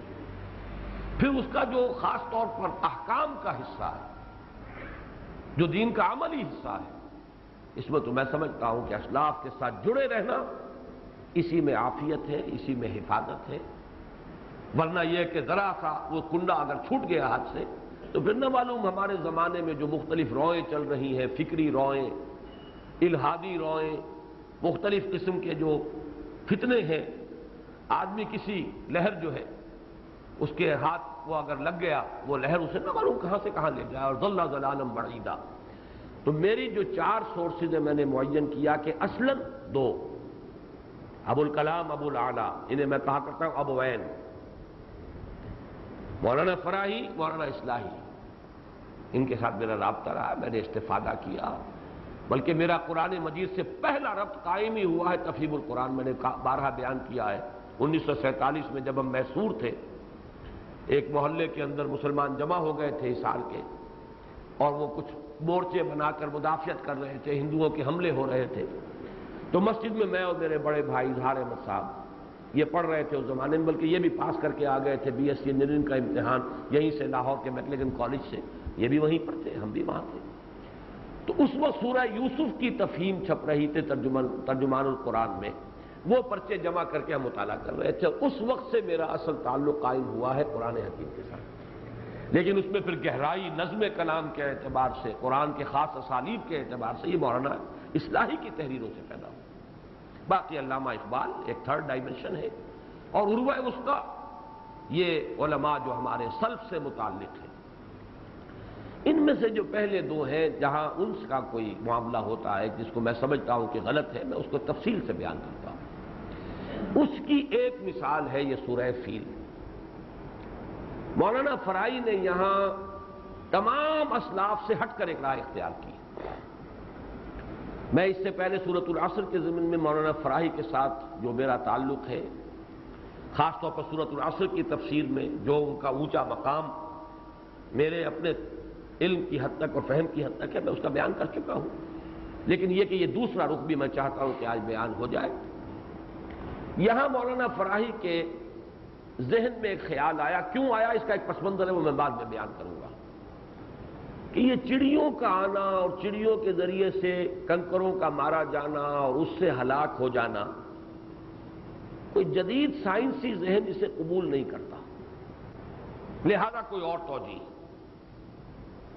یہ توجیہ جو انہوں نے کی وہ یہ کہ اس کا ترجمہ یہ کیا ہے، الم تری کیف فعل ربک باصحاب الفیل، اے قریش، یہاں اب واحد کا صیغہ نہیں جمع کا، اور یہ میں عرض کر چکا ہوں اس کی گنجائش موجود ہے۔ اے قریش، تم نے دیکھا نہیں جو کیا تمہارے رب نے ہاتھی والوں کے ساتھ؟ الم یجعل کیدہم فی تضلیل، کیا اس نے ان کی چال کو غیر مؤثر نہیں کر دیا، بھٹکا کر نہیں رکھ دیا، بیکار نہیں کر دیا؟ وارسل علیہم طیرا ابابیل، اور بھیج دیے ان پر پرندے جھنڈ کے جھنڈ، ترمیہم، اب یہاں پرندے نہیں ہے ترمی کا فاعل، تم مارتے تھے ان کو، تو مارتا تھا ان کو، واحد کا صیغہ ترمی۔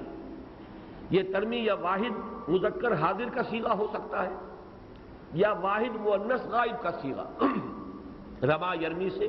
بسم اللہ اولہ آخرہ۔ میں عرض کر رہا تھا کہ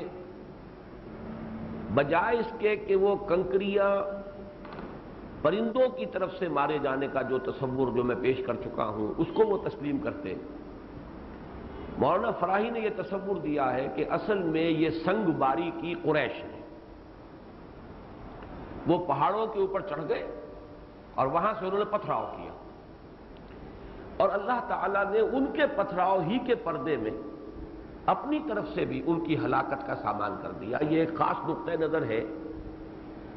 معجزات کی ایک تعویل اور تعبیر سائنسی حقائق کے حوالے سے، اس پس منظر کو پہچان لیجئے، اور اس میں جو اختلاف انہوں نے کیا ہے وہ در حقیقت اسی پر مبنی ہے۔ 19ویں صدی میں جب انگریز آیا ہندوستان میں، وہ اپنے ساتھ جدید تعلیم لے کر آیا جس میں سائنس بھی تھی، اور سائنس کے بارے میں تصور یہ تھا کہ یہ تو بالکل قطعی ہے، حتمی ہے، یقینی ہے، جو لاز آف نیچر ہیں وہ اٹل ہے، غیر متبدل ہے، ان کی تبدیلی کا سوال ہی نہیں۔ یہ جو ایلیمنٹس ہیں ان کی پراپرٹیز مستقل ہیں، دائم ہیں۔ پانی کا ایک وصف ہے، وہ اپنی سطح کو برقرار رکھتا ہے، یہ وصف کبھی ختم نہیں ہو سکتا اس میں سے۔ آگ کی پراپرٹی ہے، وہ جلا دیتی ہے، جو شے جلنے کی استعداد رکھتی ہو اس کو جلا دے گی۔ یہ وصف جو ہے اس کے ساتھ لا ینفک ہے، علیحدہ نہیں ہو سکتا، یہ وصف ہمیشہ قائم رہے گا۔ پھر فزیکل چینجز، کیمیکل چینجز کے جو لاز ہیں یہ بھی مستقل ہیں، دائم ہیں۔ اب یہ جو سائنس کا تصور سامنے آیا اور مادہ پرستی کا ایک تصور پیدا ہوا، حقیقی چیزیں وہی ہیں جو ہمارے حواس کے ذریعے سے دریافت ہوں، دیکھی جا سکیں، چکھی جا سکیں، چھوئی جا سکیں، سنی جا سکیں، محسوس کی جا سکے۔ اس کا نتیجہ یہ نکلا کہ معجزات کی مادی تعبیر کا سلسلہ شروع ہوا، جدید ذہن کو اپیل کرنے کے لیے، اور اس میں امام ہے سر سید احمد خاں مرحوم۔ وہ چونکہ عالم بھی تھے، عربی زبان سے واقف بھی تھے، قدیم طریقے تعلیم اور نظام تعلیم سے ہی ان کا سارا سلسلہ، ان کا بچپن کا اسی میں سے گزرا تھا، لہذا انہوں نے اب قرآن کی تفسیر کرنی شروع کی، اور وہ نیچری تفسیر کہلاتی ہے۔ بعد میں اس وقت کے جو ہمارے راسخ العقیدہ علماء تھے انہوں نے نیچریت اس کا نام دیا، یہ سائنٹیفک توجیہ کرنے کی کوشش، جس کی بہت سی چیزیں میں بیان بھی کر چکا۔ مثلا انہوں نے یہ کہا کہ جن کوئی علیحدہ وجود نہیں ہے، بلکہ مشتعل مزاج انسانوں کو جن کہہ دیا گیا، جیسے کوئی شخص غصے میں ہو تو ہم کہہ دیتے ہیں غصے سے آگ بگولا ہو گیا، وہ کوئی آگ تو نہیں ہو جاتا، انسان ہی رہتا ہے، لیکن استعارتاً کہہ دیا جاتا ہے غصے سے آگ بگولا ہو گیا۔ اسی لیے کہہ دیا گیا کہ جن جو ہے آگ سے بنائے گئے، حالانکہ حقیقت میں وہ بھی انسان ہے، البتہ ان کی سرشت میں چونکہ غصہ ہے، وہ انسان اکھڑ قسم کے، جھگڑالو قسم کے انسان، بس وہ جن ہے۔ فرشتے بھی کوئی وجود رکھنے والی ہستیاں نہیں ہیں، بلکہ فرشتے تو صرف جو فورسز آف دی نیچر ہیں ان کو فرشتہ کہہ دیا گیا، فورس آف گریوٹی ہے اسے کہہ دیجئے یہ ایک فرشتہ ہے۔ یہ تعبیرات ہیں ان کی کہ جن سے علماء کو بہرحال بہت وحشت ہوئی، ان کی مخالفت بھی ہوئی، لیکن بعض دوسرے اعتبارات سے وہ شخص جو ہے بڑی عظمت کا حامل بھی تھا، صلاحیت کار، محنت، مشقت، قومی ان کا خلوص اور اخلاص، مسلمانوں کی بہبود، اس کے لیے کوشاں ہونا، اس کے لیے جد و جہد۔ تو جو بڑے انسانوں کے اندر اوصاف ہوتے ہیں وہ اوصاف بھی ان میں موجود تھے۔ سر سید مرحوم نے جو تعبیرات کی ہیں ان میں سے ایک تعبیر یہ ہے مثلا اس صورت کے بارے میں کہ یہ پرندے نہیں تھے، طائرن اصل میں کہا گیا ہے، جس کو قرآن کہتا طائر طائرکم معکم، نحوست، اللہ نے ان پر نحوست بھیج دی اور اس نحوست کی وجہ سے وہ ہلاک ہو گئے۔ یہ پرندے ورندوں کا آنا اور پرندوں کی چوچوں میں اور ان کے پنجوں میں کنکریوں کا ہونا اور اس سے ہاتھیوں کا ہلاک ہو جانا کیسے ممکن ہے؟ انہونی بات ہے، یہ تو بالکل عقل میں نہیں آتی۔ کیا کہیں گے اگر دنیا کے سامنے ہم یہ تفسیر بیان کریں گے، دنیا میں کیا کہے گی؟ یہ تو بالکل غیر معقول لوگ ہیں۔ تو معقولیت پسندی جو تھی، ریشنلزم، ایک ریشنلزم تھا قدیم دور میں آیا تھا، وہ منطق کی بنیاد پر جو فلسفہ پیدا ہوا تھا اس سے ایک قدیم قسم کا ریشنلزم، عقلیت پرستی، اور ایک یہ جدید عقلیت پرستی پیدا ہوئی، سائنٹیفک ریشنلزم، سائنسی بنیادوں کے اوپر عقلیت پرستی۔ اس کے امام جو ہیں بر عظیم پاک و ہند میں وہ سر سید احمد مرحوم ہیں۔ یہی وجہ میں نے ان کا وہ شعر بھی سنایا، جب فرشتہ کوئی نہیں تو حضرت جبرائیل بھی کوئی نہیں، قرآن کون لایا؟ یہ تو در حقیقت خود قلب محمدی سے اس کا علم کا اور وحی کا فوارہ پھوٹا ہے، کوئی فرشتہ ورشتہ نہیں ہے وہی لانے والا۔ ز جبریل امی قرآن پیغام نمی خواہم، ہما گفتار معشوق است قرآن کے مندار۔ اس صورت میں بھی انہوں نے یہی شکل اختیار کی۔ بلکہ میں ساتھ ہی عرض کر دوں کہ یہ جو میرے پاس مصحف ہے یہ پروفیسر یوسف سلیم چشتی صاحب کا تھا جو انہوں نے مجھے عنایت کیا، اور یہ ایک جدید مصری عالم ہیں محمد فرید وجدی، المصحف المفسر اس کا نام ہے۔ انہوں نے حواشی پر بڑی مختصر سی تفسیر بھی لکھی ہوئی ہے، اور یہ بھی جدید دور کے آدمی ہیں، وہی جدید سائنٹیفک ریشنلزم وہ ان پر بھی سوار ہے۔ چشتی صاحب نے اسے انٹرلیف کرا لیا تھا، ہر دو ورقوں کے مابین 2 ورقے لگے ہوئے ہیں۔ میں آج کل انہی پر نوٹس تیار کرتا ہوں اپنے درس کے لیے، تو یہ مجھے بہت سہولت ہے اس مصحف کے ذریعے سے۔ میں نے دیکھا کہ اس میں محمد فرید وجدی نے بھی ویسی ہی بات کہی، اس لیے کہ یہ مصر، یہ میرا جو کتاب چاہے اسلام کی نشت ثانیہ کرنے کا اصل کام، میں نے یہی عرض کیا تھا کہ اس جدید سائنٹیفک ریشنلزم کے 2 مرکز قائم ہوئے، ایک ہندوستان میں سر سید احمد خان اور ان کے تلامذہ، ان کا مکتبہ فکر، اور دوسرا مصر میں علامہ رشید رضا، مفتی محمد عبدہ، ان کا اسکول آف تھاٹ۔ تو ان فرید وجدی نے بھی کہا ہے کہ یہ جو پرندے اللہ نے بھیجے، ہو سکتا ہے کہ یہ بیکٹیریا کو پرندے کہہ دیا گیا، اور تعاون کے بیکٹیریا، ولا يبعد ان تكون تلك الطيور میکروبات الطاعون اذ لا مانع من تسمیتها طیورا، تو ان کو بھی مائکرو بیکٹیریاز جو ہے ان کو بھی کہا جا سکتا ہے پرندے، تو صرف اللہ تعالیٰ کی طرف سے یہ جراثیم بھیج دیے گئے اور ان جراثیم کی وجہ سے وہ سب ہلاک ہو گئے، تعاون نکلی، اس میں کوئی پرندے وغیرہ نہیں آئے۔ یہ میں نے چاہا کہ سر سید کا فکر کہ یہ صرف نحوست تھی، طیر کے معنی یہاں پہ نحوست، حالانکہ صحیح بات یہ کہ قرآن مجید میں جب وہ لفظ آتا ہے تو طائر کے معنی تو ہے نحوست، طیر کا لفظ اس معنی میں کہیں مستعمل نہیں۔ پھر بڑی پیاری بات کہی ہے مولانا حفظ الرحمان سیوہاروی رحمۃ اللہ علیہ نے، قصص القرآن جو ان کی کتاب ہے اس کی جلد سوئم، جن حضرات کو اس مضمون سے دلچسپی ہو وہ اصحاب فیل پر جو ان کا چیپٹر اس کا مطالعہ کریں، بڑی خوبصورتی سے اور بڑے ادب کے ساتھ۔ مولانا فراہی سے بھی اختلاف کیا انہوں نے، اور سر سید پر تو بہرحال ان کا تنقید کا انداز جو ہے وہ ذرا جارحانہ ہے، لیکن مولانا فراہی کی تعظیم کرتے ہوئے اور ان کی خدمت قرآن کا اعتراف کرتے ہوئے، ان کے علم کو مانتے ہوئے بڑے ہی ادب کے ساتھ انہوں نے لیکن تنقید شدید کی ہے کہ ان کا یہ تعبیر ان کی صحیح نہیں ہے۔ اور بڑی پیاری بات انہوں نے کہی ہے کہ سر سید نے جو کہا ہے کہ نحوست بھیج دی، تو نحوست کے لیے اول تو لفظ طائر مستعمل نہیں، اور اگر ہو بھی تو اس کے لیے ارسال نہیں ہوتا، انزال ہوتا۔ ارسال کہتے ہیں عربی زبان میں بھیجنا، یا یہ کہ کسی شے کو آپ نے روکا ہوا اور پھر جیسے کہ کوئی شکاری کتا ہے، شکاری کتا جو زور لگا رہا ہوتا ہے اور آپ نے اس کی جو ہے وہ زنجیر کھینچی ہوئی ہے، جب آپ نے چھوڑ دیا اب وہ تیر کی طریقے سے جا رہا ہے۔ تو کسی شے کو بڑی تیز رفتار کے ساتھ کہیں پر بھیج دینا، چھوڑ دینا کسی پر، یہ ہے ارسال۔ ارسل علیہم طیرا ابابیل، پرندوں کے لیے تو بات سمجھ میں آتی ہے کہ وہ پرندے جھنڈ کے جھنڈ آئے ہیں، جس طریقے سے کہ چونکہ جن لوگوں نے بھی دیکھا ہے جب آتا ہے ٹڈی دل کس طریقے سے وہ آسمان جو ہے وہ بھی چھپ جاتا ہے، اور دن کے وقت جو ہے معلوم ہوتا ہے کہ شام ہو گئی ہے، اس لیے کہ پوری تمادت جو ہے سورج کی اس کو روک لیتے ہیں وہ۔ تو اس طرح کے جھنڈ آئے، اور ہر پرندے کے چونچ میں اور پنجوں کے اندر وہ کنکریاں تھیں جو انہوں نے پھینکی اور ماری، اور انہی سے اللہ تعالیٰ نے ان کو ہلاک کیا۔ لیکن سر سید کی بھی بات میں نے آپ کو بیان کر دی، اور یہ محمد فرید مجدی مصری جو ہے ان کی بات بھی بیان کر دی۔ اب اس کے بیچ میں رائے ہے مولانا فراہی رحمۃ اللہ علیہ کی، افسوس ہے کہ انہوں نے یہ رائے اختیار کی، کاش کہ وہ جو سلف کا معصور جو نقطہ نظر ہی اسی کو اختیار کرتے۔ ان کا کہنا یہ ہے کہ میرے لیے یہ بات قابل تسلیم نہیں ہے کہ قریش اتنے بزدل ہو گئے تھے کہ وہ اللہ کے گھر کو چھوڑ کر اور بالکل اس سے لا تعلق ہو کر صرف اپنی جانیں بچا کر اور پہاڑوں میں چلے گئے، بلکہ یہ تو ان کا در حقیقت طریقے مدافعت تھا۔ انہوں نے کہا یہ ہے کہ یہ جو اس قید کہا گیا ہے، یہ اس لیے قید کہا گیا ہے کہ اس نے وہ زمانہ وہ چنا تھا حملے کے لیے ابرہہ نے،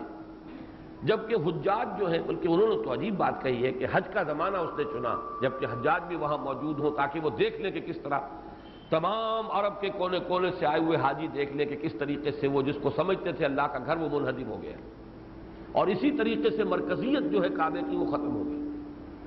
جبکہ تقریباً دوسرے تمام مفسرین کا کہنا یہ ہے کہ یہ محرم میں اس کا حملہ ہوا ہے، اور حضور صلی اللہ علیہ وسلم کی ولادت جو ربیع الاول کی 9 تاریخ کو ہے، اکثر مشہور ہے 12 تاریخ، لیکن زیادہ جو اب محققین کے نزدیک جو بات زیادہ قرین قیاس ہے وہ 9 ربیع الاول ہے، اس لیے کہ پیر کا دن جو ہے وہ 12 کو نہیں بلکہ اس سال میں پیر کا دن جو ہے وہ 9 ربیع الاول کو پڑتا ہے۔ بہرحال 50 دن قبل یہ واقعہ پیش آیا اصحاب حضور کی ولادت سے۔ تو یہ وہ زمانہ تھا کہ حاجی واپس جا چکے تھے، اور قید ہمارے نزدیک لفظ اس لیے آیا ہے کہ اصل تدبیر اس کی یہ نہیں تھی کہ وہ در حقیقت کعبے ہی کو صرف ایک مذہبی مرکز ہونے کی حیثیت سے منہدم کرنا چاہتا تھا، بلکہ وہ تو چاہتا تھا کہ اس کی بنا پر جو مقام حاصل ہے قریش کو اور اس کی وجہ سے جو قابض ہے وہ تجارت کے اوپر، وہ سلسلہ ختم ہو جائے۔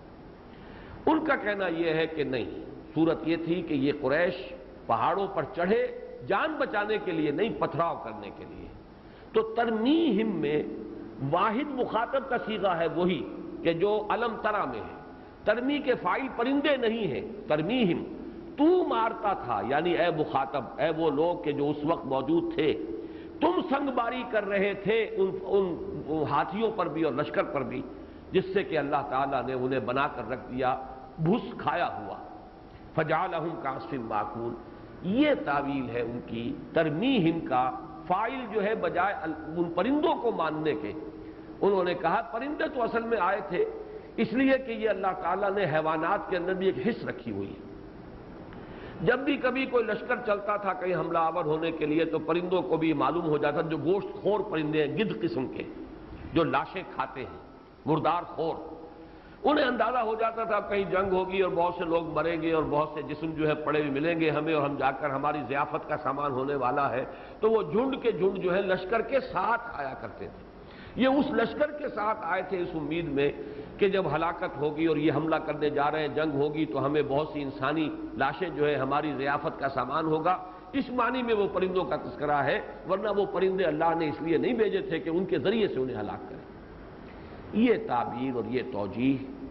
سلف کی متفق علیہ مجمع علیہ توجیہ اور تعبیر کے خلاف ہے۔ اب اس کا پس منظر جو میں نے بیان کیا اس کو اچھی طرح سمجھ لیجئے۔ سر سید کے مکتبہ فکر میں معاذ اللہ میں مولانا فراہی کو اس مکتبہ فکر کا آدمی نہیں سمجھتا، لیکن سر سید سے متاثر وہ تھے۔ سر سید ہی نے انہیں 20 برس کی عمر میں، جبکہ مولانا فراہی نے علوم عربیہ کی تحصیل مکمل کر لی تھی، پھر وہ اینگلو اورینٹل کالج علی گڑھ جو قائم کیا تھا سر سید مرحوم نے، اس میں داخلے کے لیے انگریزی کی تعلیم حاصل کرنے کے لیے اس میں انہوں نے چاہا کہ داخل ہو جائیں، تو سفارشی خط جو لکھا تھا، پرنسپل انگریز تھا اس وقت، اس کے نام سر سید نے لکھ کر دیا تھا خط کہ یہ نوجوان آ رہا ہے، یہ عربی فارسی کا بہت بڑا عالم ہے، اب یہ انگریزی علوم پڑھنا چاہتا ہے، اسے کالج میں داخلہ دے دیجیے۔ پھر سر سید جو ہے اتنے ان سے گہرے مراسم رکھتے تھے کہ سن 1900 میں 1864 کے آس پاس ہے مولانا فراہی کی ولادت، تو 36 برس کی عمر میں، اور یہ اس وقت پرنسپل یہ عربی کے پروفیسر ہو چکے تھے علی گڑھ کالج کے اندر۔ اس وقت لارڈ کرزن نے دورہ کیا تھا کچھ عرب سرداروں سے کچھ نیگوسیشنز کرنے کے لیے، خلیج فارس کا اور ساحل عرب کا، تو اسے ایک مترجم کی ضرورت تھی کہ جو عربی انٹرپریٹر ہو اور انگریزی اور عربی دونوں زبانوں سے واقف ہو، تو سر سید نے مولانا فراہی کو اس کے ساتھ بھیجا تھا کہ تم جاؤ، حالانکہ وہ خود اس کو پسند نہیں کرتے تھے۔ البتہ یہ کہ سر سید کے تمام فکر کے وہ قائل نہیں تھے۔ سر سید نے اپنی تفسیر کا ترجمہ عربی زبان میں کرانا چاہا، فرمائش کی کہ مولانا فراہی ترجمہ کر دیں، انہوں نے انکار کر دیا کہ میں اس معصیت میں حصے دار نہیں بننا چاہتا،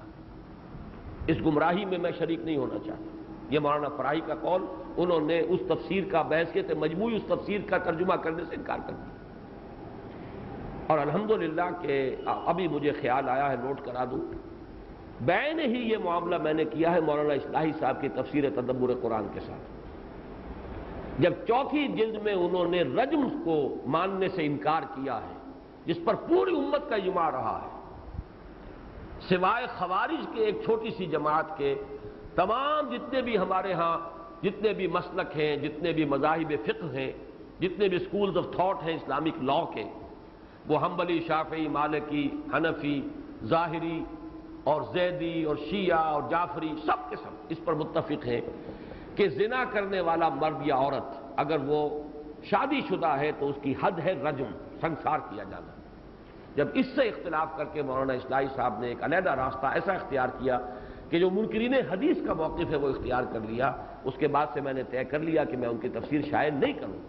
اس معصیت میں اب میں شریک ہونے کے لیے تیار ہوں۔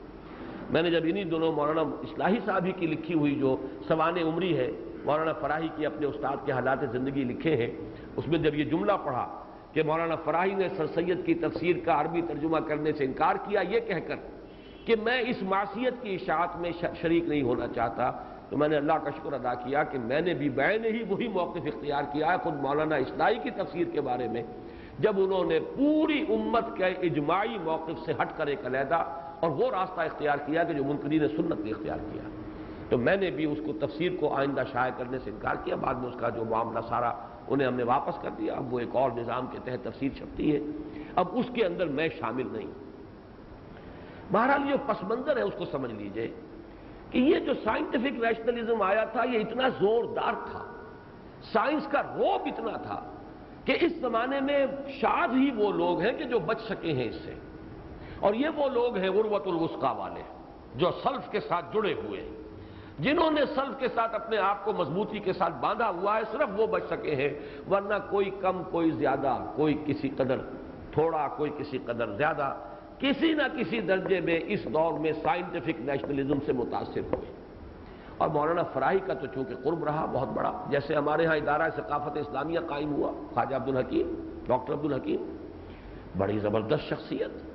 اور انہوں نے چھاپ ڈالی ہے۔ وہ علماء جو ادارہ ثقافت اسلامیہ میں داخل ہوئے اور شامل ہوئے اور انہوں نے کام کیا، ان پر ڈاکٹر عبدالحکیم کے فکر کی کوئی نہ کوئی چھاپ ضرور پڑی، کسی نہ کسی درجے میں وہ اس جدیدیت سے متاثر ہوئے ہیں۔ یہی معاملہ ہوا ہے سر سید کے زیر اثر مولانا فراہی کا بھی، لیکن بہت تھوڑا ہوا ہے، خاص طور پر اس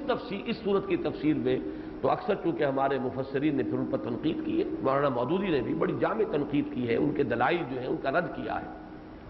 لیکن افسوس یہ ہے کہ مولانا اصلاحی صاحب نے پھر اپنی امکانی حد تک اپنے استاد کی تفسیر کی مدافعت کرتے ہوئے مولانا مودودی کے الزامات کا جواب دیا۔ البتہ ایک نقطہ جو میں بیان کر رہا ہوں، زیادہ تفصیل میں نہیں جانا چاہتا، ایک بات تو یہ اور نوٹ کر لیجئے کہ اس دور میں شاذ ہی کوئی بچا، یہاں تک کہ خالص اہل حدیث مکتب فکر کے جو مفسر ہیں،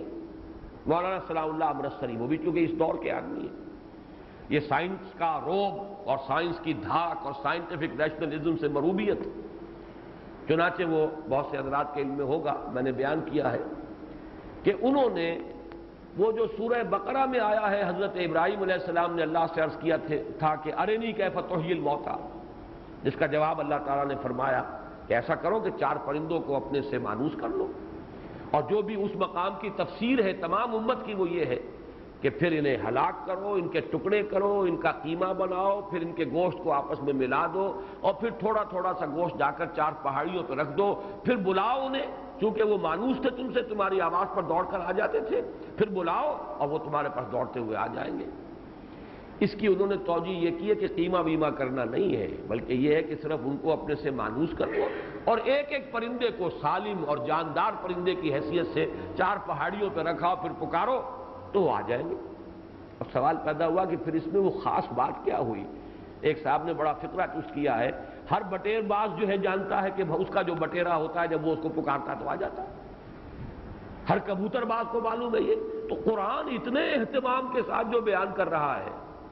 کہ حضرت ابراہیم کی استدعا، رب ارنی کیف تحیی الموتیٰ، قال اولم تؤمن قال بلی ولکن لیطمئن قلبی، تو جب تک کہ کوئی خرق عادت، کوئی بالکل قانون تعویض سے علیحدہ کوئی شے نہ ہو کہ اپنے ہاتھ سے اس کے ٹکڑے کیے ہوں اور پھر جا کر رکھ دیے گئے ہوں، اور جب پکارا جائے تو وہ آ جائیں، تو معلوم ہو جائے، پہچان لے میں یہ وہی پرندے ہیں جن کا میں نے قیمہ کیا تھا، تو معلوم ہوا کہ کیف تحیی الموتیٰ والی بات جو ہے اس میں انسان کو اطمینان ہوا۔ یہ بات مجھے بتائی ہے، یہ بھی میں عرض کر دوں، اچھا ہے ریکارڈ پر آ جائے، سن 70 میں جب میں مدینہ منورہ میں تھا، تو یہ جو لکھوی برادران ہیں اس وقت اہل حدیث کے جو امیر ہیں، مولانا معین الدین لکھوی، وہ بہت مشہور ہیں آج کل، ان کے بڑے بھائی محی الدین لکھوی، وہ اب ذرا گوشہ نشین ہو چکے ہیں، درویش منش انسان ہیں۔ سن 51 میں انہوں نے الیکشن لڑا تھا پنجاب اسمبلی کا،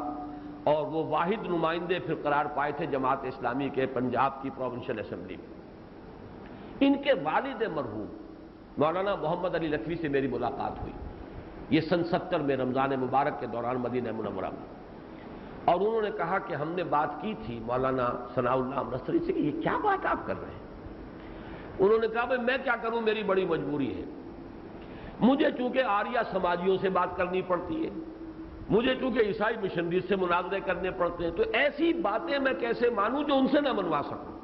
لہذا میں وہ توجیہ کرنے کی کوشش کر رہا ہوں کہ جو وہ ان کے لیے بھی قابل قبول ہو جائے، میری مجبوری یہ ہے۔ یہ بڑی پیاری بات ہے جو انہوں نے کہی، اور مولانا محمد علی لکھوی نے مجھے بتائی۔ اس سے اندازہ ہوتا ہے کہ اس دور میں جو شخص بھی چاہتا تھا کہ میری بات جو ہے وہ ذرا جدید ذہن کے لیے بھی قابل قبول ہو جائے، وہ کوئی ایسی توجیہ کرنا جس سے کہ سائنٹیفک معاملہ معلوم ہو اور کوئی وہ خرق عادت اور فزیکل لاس جو ہے اس کے خلاف نظر نہ آئے، یہ ایک جذبہ تھا، خاص دور میں پیدا ہوا، اور اسی سے اس حد تک مولانا فراہی پہ متاثر ہو گئے۔ افسوس صد افسوس کہ انہوں نے سورہ فیل کی تفسیر میں بالکل غیر منطقی ترمیہم، تم مارتے تھے انہیں، اور اس پر جو بھی ہے، یعنی اس کی تردید میں جو بات میں نے ابھی عرض کیا، مولانا حفظ الرحمان سواروی کی کتاب میں تفصیل سے پڑھ لیجئے، اجمالاً مولانا مودودی صاحب کے ہاں دیکھ لیجئے، لیکن ایک لفظ جس پر میری نگاہ زیادہ جمی ہے،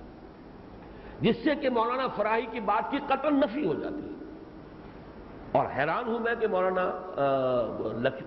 حفظ الرحمان سواروی نے بھی اس کو اتنی صراحت سے تذکرہ نہیں کیا اس بات کا، اور مولانا مودودی کا ذہن تو ادھر منتقل ہوا ہی نہیں، حالانکہ انہوں نے اس تفسیر کی بڑی تردید کی ہے، نفی کی ہے۔ اور وہ یہ ہے کہ یہاں سجیل کا لفظ، جسے خود مولانا فراہی کہتے ہیں، یہ سنگ گل ہے، کنکریاں۔ اگر کوئی انسان دوسرے دشمن کو ہلاک کرنے کے لیے پھینکے گا یا مارے گا تو کنکری نہیں مارے گا، کنکری مارنا تو سمبولک شے ہے، اور انسان جتنے زور سے بھی کنکری پھینک دے گا اس کا مومنٹم کیا ہوگا کہ وہ انسانوں کو ہلاک کرنے یا ہاتھیوں کو ہلاک کرنے کا ذریعہ بن سکتی ہے کنکری۔ یا تو یہ ہو کہ آپ پہاڑوں پر چڑھ گئے ہیں اور نیچے تنگ درا ہے، وہاں سے لشکر کو گزرنا ہے، تو بڑے بڑے پتھر آپ لڑکائیں، تب تو اس لشکر کے ہلاک ہونے کا کوئی سوال ہے۔ یا چلیے آپ ذرا بلندی پر کھڑے ہو کر اگر پتھر جو ہے چھوٹے ہی پتھر مارے تو اس سے بھی کسی کا کوئی گردن پہنچ سکتا ہے، لیکن کنکری کا مارنا کوئی کھیل تو نہیں تھا، یہ کوئی سمبولک چیز تو نہیں تھی۔ وہ کنکریاں ہی ہم مارتے ہیں شیطانوں کو، رمی جمرات، لیکن وہ ظاہر بات ہے کہ وہ کنکری انہیں ہلاک کرنے کے لیے نہیں ہے، وہ ایک علامت ہے، ایک ریچول ہے، ایک سمبولک اس کی حیثیت ہے۔ تو ترمیہم بحجارۃ من سجیل، اگر واقعہ وہ ہوتا جو وہ بیان کر رہے ہیں تو محض حجارہ کہنے کا پر بات مکمل ہو جاتی۔ من سجیل نہیں، وہ سنگ گل، وہ مٹی جو کہ دھوپ میں تمازت کی وجہ سے پک کر کنکریاں بن گئی، وہ کنکریاں ہیں۔ اور صحیح بات ہے کہ پرندوں کی چونچ میں اور پرندوں کے پنجوں میں آنے والی تو کنکری ہو سکتی ہے، وہ کوئی بڑا روڑا تو اٹھا کے نہیں لا سکتے اپنی چونچ میں، اور وہ کنکری جو ہے جو کہ تعبیر ہے تمام ہمارے اسلاف کی کہ وہ کنکریاں ہیں جو پڑی ہیں ان پر، اور بلندی سے آنے کی وجہ سے ان کے اندر وہ مومنٹم پیدا ہوا ہے جس کی وجہ سے انہوں نے بلٹس کا کام کیا۔ بالکل صاف بات، واضح بات، اور میرا یقین اس پر مزید قائم ہوا کہ قرآن مجید اپنی حفاظت کرنے کے لیے خود کافی ہے۔ یہ سجیل کا لفظ یہاں نہ ہوتا تو بہت کچھ کہنے کے لیے موقع مل گیا تھا، لیکن سجیل کا لفظ کافی ہے یہاں۔ حالانکہ غور کیجئے کہ ایک اعتبار سے اس کی یہاں کوئی ضرورت نہیں محسوس ہوتی۔ ترمیہم بحجارۃ،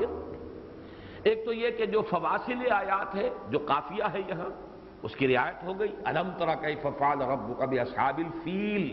الم یجعل کیدہم فی تضلیل وارسل علیہم طیرا ابابیل ترمیہم بحجارۃ من سجیل۔ لیکن اس کے علاوہ جو بات سامنے آئی وہ یہ ہے کہ اس سجیل کے لفظ نے اس غلط تعبیر کا راستہ روک دیا۔ اسی طرح کی غلط تعبیر کی ایک مثال ہے کہ یہ جو جدید ہے انداز تفسیر، اس کا میں نے اس سے پہلے بھی بیان کیا ہے کہ جو حضرت موسیٰ علیہ السلام قوم کو لے کر گزرے اور سمندر پھٹ گیا عصا کی ضرب مارنے سے، اللہ تعالیٰ کے حکم سے، جب جو وضرب بعصاک اپنے اس عصا سے سمندر پر ضرب لگاؤ، تو اس کی تعبیر یہ کی گئی ہے جدید اس دور میں، جس کی انتہا پھر جو ہے غلام احمد پرویز، یہ فکر جو ہے اپنی انتہا کو پہنچا غلام احمد پرویز کی جو بھی انہوں نے مفہوم القرآن لکھا ہے اور ان کے تصانیف ہیں، وہ یہ کہ یہ اصل میں مد و جزر کا معاملہ تھا۔ جب حضرت موسیٰ علیہ السلام لے کر پہنچے سمندر کے کنارے اپنی قوم کو، وہ دریا اس وقت جزر پر تھا، سمندر ذرا ہٹا ہوا تھا ساحل سے، زمین نکلی ہوئی تھی، اس میں سے گزر گئے، اور جب فرعون آیا تو وہ مد کی کیفیت تھی، پھر جو ہے وہ اس کے اوپر ٹائیڈ جو ہے وہ ہائی ٹائیڈ کا وقت تھا، لہذا وہ لشکر جو ہے وہ، تاکہ یہ نہ کہنا پڑے کہ عصائے کی ضرب سے سمندر پھٹ گیا۔ لیکن جو حضرات قرآن مجید سے واقف ہیں انہیں معلوم ہے کہ قرآن کے الفاظ یہاں ہیں فانفلق البحر وکان کل فرق کالطود العظیم، ہر حصہ پہاڑ یہ سمندر پھٹا اور اس کا ہر حصہ ایک بڑی چٹان کے مانند کھڑا ہو گیا۔ مد و جزر پر یہ کبھی بھی الفاظ جو ہیں اپلیکیبل نہیں ہے۔ مد و جزر میں تو پورا کا پورا سمندر ریسیڈ کرتا ہے، جزر کی حالت میں پورا کا پورا سمندر آگے بڑھتا ہے مد کی صورت میں، لیکن یہ کہ کل فرقن کا طود العظیم، ہر حصے کا ایک چٹان کے مانند کھڑا ہو جانا، یہ تو ایک معجزہ ہے، معجزے کے سوا اس کی کوئی تعبیر، کوئی سائنٹیفک تعبیر اس کی ممکن نہیں ہے۔ تو حقیقت یہ ہے کہ ہمیں یہ ماننا چاہیے کہ تمام پراپرٹیز آف دی میٹر اللہ کی عطا کردہ ہے، اللہ جب چاہے سلب کر سکتا ہے۔ آل لاز آف دی نیچر، چاہے وہ فزیکل چینج کے لاز ہوں چاہے کیمیکل چینج کے لاز ہوں، وہ اللہ نے بنائے ہیں، اللہ جب چاہے جس قانون کو چاہے توڑ سکتا ہے، عام طور پر نہیں توڑتا، وہ عام طور پر یہ انہی قوانین کے تحت دنیا چل رہی ہے۔ اگر یہ بار بار قوانین ٹوٹتے تو پھر کوئی سائنس ممکن نہ ہوتی، پاسبل ہی نہ ہوتا کوئی سائنس اور ٹیکنالوجی، وہ تو انہی قوانین پر اعتماد کرتے ہوئے تو سائنس بنتی ہے، ٹیکنالوجی وجود میں آتی ہے۔ لیکن یہ نہیں ہے کہ اللہ کے ہاتھ بن گئے معاذ اللہ، کہ اللہ تعالیٰ جو ہے اب چونکہ قانون بنا چکا لہذا اب مجبور ہے، معذور ہے، اب وہ اپنے اس قانون کے خلاف کبھی کچھ نہیں کر سکتا، وہ جب چاہے جس قانون کو چاہے ساقط کر سکتا ہے۔ اور اسی کا نام خرق عادت ہے۔ جو بھی یوزول جو فزیکل لاز ہیں ان کا ٹوٹنا، پھٹ جانا، کٹ جانا، خرق کہتے ہیں پھاڑنے کو، کاٹنے کو، اللہ تعالیٰ ان قوانین طبعی کا پردہ چاک کرتا ہے اور اپنی قدرت خصوصی اور اپنی مشیت خصوصی کو ظاہر کر دیتا ہے. اسی کا نام معجزہ ہے، اسی کا نام خرق عادت ہے. تو یہ تباہی جو ہوئی ابرہہ کے لشکر کی، یہ در حقیقت عربوں کی سنگ باری سے نہیں ہوئی، بلکہ ان کنکریوں کے ذریعے ہوئی کہ جو اللہ تعالیٰ کے حکم سے پرندے اپنی چونچ میں لے کر آئے اور ان سے انہوں نے مارا ہے اس لشکر کو، اور اس کے اندر کوئی سمی اثرات بھی تھے جس سے کہ ان کے پھوڑے نکلے، تعاون کی سی کیفیت ہوئی. اکثر و بیشتر لشکر وہیں پر ختم ہو گیا. جو بھاگے وہ بھی کہیں راستوں میں گرتے چلے گئے، اور ابرہہ جو ہے وہ بالآخر اپنے ہاں پہنچ بھی گیا، لیکن بہت ہی سقیم حالت کے اندر، اور وہاں جا کر اس کی موت بھی واقع ہو گئی. یہی تفسیر صحیح ہے، اسی پر ہمیں جمنا چاہیے. اسلاف کے عروۃ الوثقیٰ کے ساتھ بھی ہمیں اپنے آپ کو باندھ کر رکھنا چاہیے، اور خام خواہ کی جدید سائنس، اور یہ تو میں عرض کر چکا ہوں اصل میں کہ سر سید مرحوم اور اسی طریقے سے مولانا فرائی، ان کا اس اعتبار سے معاملہ ہمدردی کے قابل ہے کہ ان کا دور وہ تھا جب کہ سائنس کی دہشت بہت تھی. نیوٹونین فزکس کا دور تھا. وہ قوانین جو موشن، لاز موشن جو ہے، لاز آف موشن نیوٹن کے، وہ سمجھے جاتے تھے کہ قطعی ہیں، ابدی ہیں، انوائلیبل ہیں، ان میں کوئی کہیں استثناء ہے ہی نہیں. اب تو سائنس جو ہے، اب جو دور آیا آئنسٹائن کا 1905 کے بعد سے،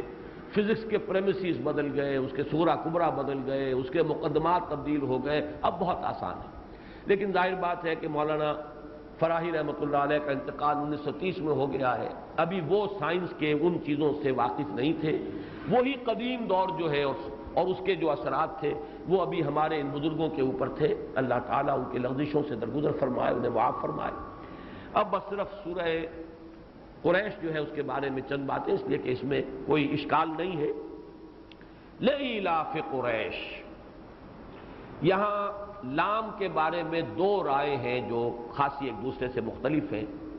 ایک تو یہ کہ لام تعجب کہلاتا ہے، کسی شے کے ہوتے ہوئے یہ طرز عمل، تم پر اتنے انعامات ہوئے تب تمہاری ناشکری کا یہ عالم ہے. تو یہ گویا کہ لام تعجب. اور ایک لام عاقبت کہ مقصد یہ تھا لإیلاف قریش، قریش کو مانوس کرنے کے لیے یا قریش کے مانوس ہونے کے باوجود. ایلاف الفت سے بنا ہے، الف بین قلوبہم، تالیف، دلوں کو جوڑ دینا، دلوں کو آپس میں باندھ دینا. الف بینہم، ان کے دلوں کو جوڑ دیا. تالیف قلب ہم کہتے ہیں کسی شخص کے دل کے اندر نرمی پیدا کرنے کے لیے، اپنے آپ سے مانوس کرنے کے لیے اسے آپ اس کے ساتھ کو حسن سلوک کریں تاکہ وہ آپ سے مانوس ہو جائے، آپ سے محبت کرنے لگے. تالیف قلب ہے. لإیلاف قریش. ایک رائے یہ ہے کہ اسلام کا تعلق ہے سورۃ الفیل کے ساتھ. اللہ تعالیٰ نے یہ سب کچھ اس لیے کیا کہ قریش کی دلجوئی ہو. یہ حشر جو کیا ہے ابرہہ کا اور اس کے لشکر کا، اس کی فوج کا اور اس کے ہاتھیوں کا، لإیلاف قریش، یہ قریش کی دلجوئی کے لیے ہے تاکہ ان کے دلوں میں اللہ تعالیٰ کی عظمت کا نقش قائم ہو، اللہ سے محبت جو ہے گہری ہو جائے کہ اللہ نے اپنی خاص قدرت کے ذریعے سے اتنے بڑے لشکر کو ختم کر رکھ دیا، اور وہ گھر جو ہے اللہ نے اپنے اس گھر کی حفاظت کی. لیکن یہ شاذ رائے ہے. اصل یہی ہے کہ لإیلاف قریش آگے کے ساتھ جڑ رہا ہے. ایلافہم رحلۃ الشتاء والصیف، ان کو جو مانوس کر دیا گیا، ان کا مانوس ہو جانا. رحلہ کہتے ہیں سفر کو. آج کل وہ سعودی عرب حاجی اور عمرے کے لیے جو حضرات جاتے ہیں، رحلہ سعیدہ یہ خاص ایک لفظ ہے جو وہاں پر آپ کو بعض بیگز جو بکتے ہیں ان پر لکھا ہوتا ہے کہ آپ کا سفر جو ہے وہ سعادت والا ہو، خیر والا ہو، رحلہ سعیدہ. تو رحلہ سفر. رحلۃ الشتاء والصیف، سفر سردیوں کا اور گرمیوں کا. یہ وہ ایسٹ ویسٹ تجارت جو سبا کے بعد ان کے ہاتھ میں آئی، اور میری گمان کے مطابق اسی کو واپس لینے کے لیے ابرہہ نے یہ ساری کوشش کی کہ خانہ کعبہ کی مرکزیت کو ختم کر دے، اور خانہ کعبہ کی وجہ سے، اس کے متولی ہونے کی وجہ سے قریش کو جو مراعات حاصل ہے، جو تحفظ حاصل ہے، وہ ختم ہو جائے تاکہ یہ تجارت پھر ہمارے قبضے میں آ جائے. ایلافہم رحلۃ الشتاء والصیف، اللہ تعالیٰ نے ان کو مانوس کر دیا. وہ سردیوں میں سفر کرتے تھے یمن کی طرف کیونکہ گرم علاقہ ہے، سردی شدید نہیں ہوتی، اور گرمیوں میں سفر کرتے تھے شام کی طرف. ہر سال میں ان کے یہ 2 سفر تھے، تجارتی سفر۔ سردیوں میں یمن کی طرف گئے، وہاں سے سامان خریدا بھی، لیا بھی اور اس کو منتقل کیا، اور پھر یہ کہ اس کو لے گئے گرمیوں کے سفر میں شمال کی طرف، اس لیے کہ وہ ذرا ٹھنڈا علاقہ ہے، تو گرمیوں میں وہ سفر آسان ہے، شام کے ساحل پر پہنچا دیا، اور اسی میں ان کی اپنی تجارت بھی تھی، اسی تجارت پر ان کی خوشحالی کا دار و مدار تھا۔ اور چونکہ یہ متولی تھے کعبے کے، لہذا ان کے قافلوں کے اوپر کوئی حملہ نہیں کرتا تھا، انہیں ایک حفاظت حاصل تھی۔ تو لإیلاف قریش ایلافہم رحلۃ الشتاء والصیف، اب اس کے دونوں ترجمے ہوں گے علیحدہ علیحدہ۔ باوجود مانوس کیے جانے کے قریش کے، یعنی ان کا مانوس کیا جانا سردی اور گرمی کے سفر سے، اس کے باوجود ان کا حال یہ ہے، یہاں گویا کہ محذوف مانا جائے گا کلام، کہ پھر بھی وہ شرک کے اندر مبتلا ہیں، پھر بھی وہ اللہ کی ناشکری کر رہے ہیں، پھر بھی وہ محمد صلی اللہ علیہ وسلم کی دعوت پر کان نہیں دھر رہے، اس کے باوجود کہ اس اللہ کے احسانات، اللہ کا انعام جو ہے ان پر، وہ ان کے بالکل سامنے ہے، ان کے نگاہوں کے سامنے ہے۔ اگر تو تعجب کا لام ہے تو ترجمہ یہ ہوگا، اور اگر لام عاقبت ہے تو گویا کہ مطلب یہ ہوگا کہ اس کا نتیجہ یہ نکلنا چاہیے اللہ کے اس انعام و اکرام کا جو ان پر ہوا ہے، اللہ نے جس طریقے سے اس کعبے کی مرکزیت کو ذریعہ بنا دیا ان کی خوشحالی کا، اگر آ رہا ہے ان کو امن بخشا ہے اس کعبے کی وجہ سے، اس بیت اللہ کی وجہ سے، تو انہیں چاہیے فَلْيَعْبُدُوا رَبَّ هَذَا الْبَيْتِ، یہ گویا کہ وہ دعوت محمدی صلی اللہ علیہ وسلم، اس دعوت کا جو آغاز ہوا ہے مکے کے اندر، اب اس کی تائید کے لیے اللہ تعالیٰ نے اپنے ان احسانات کو بیان کیا۔ دیکھو اس گھر کو ہم نے اپنی قدرت خصوصی سے بچایا، جبکہ 60,000 کا لشکر ہاتھیوں کے سمیت آ گیا تھا اس کو گرانے کے لیے۔ دیکھو اس کو ہم نے ذریعہ بنایا تمہارے لیے، تمہاری خوشحالی کا ذریعہ، تمہارے محفوظ اور مامون ہونے کا ذریعہ بنایا۔ فَلْيَعْبُدُوا رَبَّ هَذَا الْبَيْتِ، تو انہیں چاہیے کہ پرستش کریں، بندگی کریں اس گھر کے مالک کی۔ قریش کے بارے میں بھی جان لیں کہ اس کا تسمیہ کیا ہے۔ ایک رائے یہ ہے کہ قرش ایک سمندری آبی جانور کہلاتا ہے، جو بہت عظیم الجثہ، جو دوسری جو بھی آبی جانور ہیں انہیں خود کھا جاتا ہے، لیکن اسے کوئی نہیں کھا سکتا، وہ سب پر غالب رہتا ہے لیکن کوئی اس پر غالب نہیں آتا، وہ قرش ہے۔ اس سے یہ تصغیر کا صیغہ ہے قریش، کیونکہ قریش بھی عرب کے اندر ایک ایسا قبیلہ بن گئے تھے کہ وہ غالب تھے، حاوی تھے، کوئی ان کے قافلے کے اوپر ہاتھ ڈالنے کی ضرورت نہیں کرتا تھا، اس لیے ان کا نام قریش پڑا۔ ایک یہ بھی ہے کہ قرش کے معنی کسب ہے، کمائی کرنا، تجارت کرنا، تو چونکہ یہ المتجرین بن گئے تھے چاروں بھائی، لہذا ان کا نام قریش پڑ گیا۔ ایک یہ بھی ہے کہ تقرش عربی زبان میں آتا تجمع کے لیے، جمع ہو جانا کسی جگہ پر، تقرش۔ تو قریش جب جمع ہو گئے، وہ منتشر تھے، یہ میں عرض کر چکا ہوں کہ قصی ابن کلاب نے ان کو پہلی مرتبہ لا کر اس گھر میں، اس کے جوار میں یہاں پر جمع کیا ہے، اس وجہ سے ان کا نام قریش ہے۔ واللہ عالم، یہ 3 توجیحات ہیں۔ لإیلاف قریش ایلافہم رحلۃ الشتاء والصیف فلیعبدوا رب ھذا البیت الذی اطعمہم من جوع وآمنہم من خوف۔ اس گھر کے رب کی بندگی کرنی چاہیے جس نے انہیں کھلایا اور کھلا کر یعنی ان کے لیے روزی کا سامان کیا۔ وہ دعا جو کی تھی حضرت ابراہیم علیہ السلام نے، ربنا انی اسکنت من ذریتی بواد غیر ذی زرع عند بیتک المحرم ربنا لیقیموا الصلاۃ فاجعل افئدة من الناس تهوی الیہم وارزقہم من الثمرات لعلہم یشکرون۔ اب لوگوں کے دلوں کو ان کی طرف مائل کر دے اور ان کو رزق ہم پہنچا،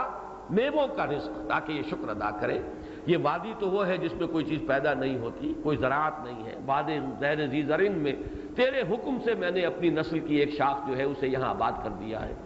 اور یہ مضمون قرآن مجید میں سورہ قصص اور سورہ عنکبوت، یہ دونوں صورتیں جو ہیں متصل ہیں، ان میں یہ مضمون آیا ہے۔ سورہ قصص کی 57ویں آیت ہے، اَوَلَمْ نُمَكِّنْ لَهُمْ حَرَمًا آمِنًا يُجْبَى إِلَيْهِ ثَمَرَاتُ كُلِّ شَيْءٍ۔ کیا یہ قریش دیکھتے نہیں کہ ہم نے ان کے لیے اس حرم کی سرزمین کو امن کا گہوارہ بنا دیا ہے، اور ہر چیز کے میوے کھینچے آتے ہیں اس سرزمین کی طرف۔ اس لیے کہ حج کا سلسلہ جیسے آج بھی جو شخص جاتا دیکھ لیتا ہے، پوری دنیا کا میوہ اور پھل آپ کو وہاں مل جائے گا۔ کہیں ساؤتھ امریکہ سے، ارجنٹائنا سے چلا ہوا کیلا پہنچا ہوا ہے وہاں، کہاں کہاں سے ہر شے دنیا کی آپ کو ملے گی مکہ مکرمہ کے اندر، اس لیے کہ حجاج بھی آتے ہیں، لے کر آتے ہیں، اور یہ سلسلہ خیر اب تو بڑی تجارت کا سلسلہ ہے۔ پہلے یہ کہ کونے کونے سے حاجی آتے تھے، چیزیں لے کر آتے تھے، پھر وہاں آ کر انفاق کرتے تھے، وہاں قربانیاں کرتے تھے، نہر ہوتا تھا، اس نہر ہی کی وجہ سے یہ خانہ بدوش لوگ جن کے پاس وہاں اور کچھ ذریعہ نہیں تھا، بھیڑیں بکریاں پال لی، کہیں پہاڑوں کے اوپر بارش ہو گئی، وہاں کہیں کوئی سبزہ ہو گیا، وہاں پر وہ چرتی نہیں، لیکن یہ کہ پھر ان کی پوری قیمت انہیں وصول ہوتی تھی جب حاجی آتے تھے اور خریدتے تھے۔ اب تو یہ ہے کہ اور بھی دوسرے ممالک سے امپورٹ بھی کیے جاتے ہیں، لیکن یہ کہ یہی ان کی خوشحالی کا سب سے بڑا ذریعہ بن گیا۔ ایک طرف تجارت کہ جو اس قریش کو حاصل ہوئی اسی گھر کے متولی ہونے کی وجہ سے کہ ان کے قافلوں پر کوئی حملہ نہیں کرتا تھا، دوسرے یہ کہ حج جس کے ذریعے سے سامان تجارت اور کھانے پینے کی چیزیں اور اجناس اور میوے کونے کونے سے دنیا کے وہاں جمع ہو رہی ہیں۔ اولم نمکن لہم حرما آمنا یجبی الیہ ثمرات کل شیء، یہ سورہ قصص میں اور سورہ عنکبوت میں فرمایا اولم یروا انا جعلنا حرما آمنا ویتخطف الناس من حولہم، کیا انہوں نے دیکھا نہیں ہم نے ان کے لیے حرم کو امن کی جگہ بنا دیا ہے، جبکہ لوگ آس پاس سے اچک لیے جاتے ہیں۔ جو آج کل اغوا ہوتا ہے، اغوا برائے تاوان، یتخطف الناس جو ہے صحیح ترین تعبیر یہی ہے، کوئی آدمی کہیں جا رہا اسے کھینچا اور لے گیا جنگل کے اندر اور اسے تاوان طلب کر لیا، لیکن وہاں یہ کہ حملہ کرنا اور تاخت و تاراج جو کرتے تھے اس کے لیے یتخطف الناس من حولہم، لوگوں کو جانوں کو تحفظ حاصل نہیں ہے عرب کے اندر، لیکن ان کو قریش کو اس حرم کی وجہ سے انہیں تحفظ حاصل ہے، ان کی جان اور مال کی حفاظت ہے، ان کو ایک سیادت اور قیادت حاصل ہوئی ہے پورے عرب کے اندر۔ فَلْيَعْبُدُوا رَبَّ هَٰذَا الْبَيْتِ الَّذِي أَطْعَمَهُم مِّن جُوعٍ وَآمَنَهُم مِّن خَوْفٍ، بس چاہیے کہ بندگی کریں اس گھر کے رب کی، اس گھر کا مالک، اس گھر کا رب۔ رب کا لفظ جو ہے کہیں آگے چل کر میں مزید وضاحت بھی کر دوں گا کہ رب در حقیقت دونوں معنی دیتا ہے، مالک بھی اور پالنہار اور پروردگار بھی، لیکن اصل میں جو لفظ ہے رب، را با با، اس کا اصل مفہوم ہے مالک، رب المال، مال والا، رب الدار، گھر والا، رب هذا البیت، اس گھر کا مالک، اس گھر کا پروردگار بھی معنی کر لیجئے، لیکن یہ کہ ظاہر بات ہے کہ گھر کی پرورش کا کوئی مفہوم نہیں ہے، یہاں پر جو لفظ آئے گا اس گھر کے مالک، اس گھر کے آقا کی بندگی اور پرستش کرنی چاہیے، جس نے انہیں خوشحال بنایا، رزق دیا بھوک سے نجات دینے کے لیے، اور امن دیا خوف سے نجات عطا کرنے کے لیے۔ یہ گویا کہ وہ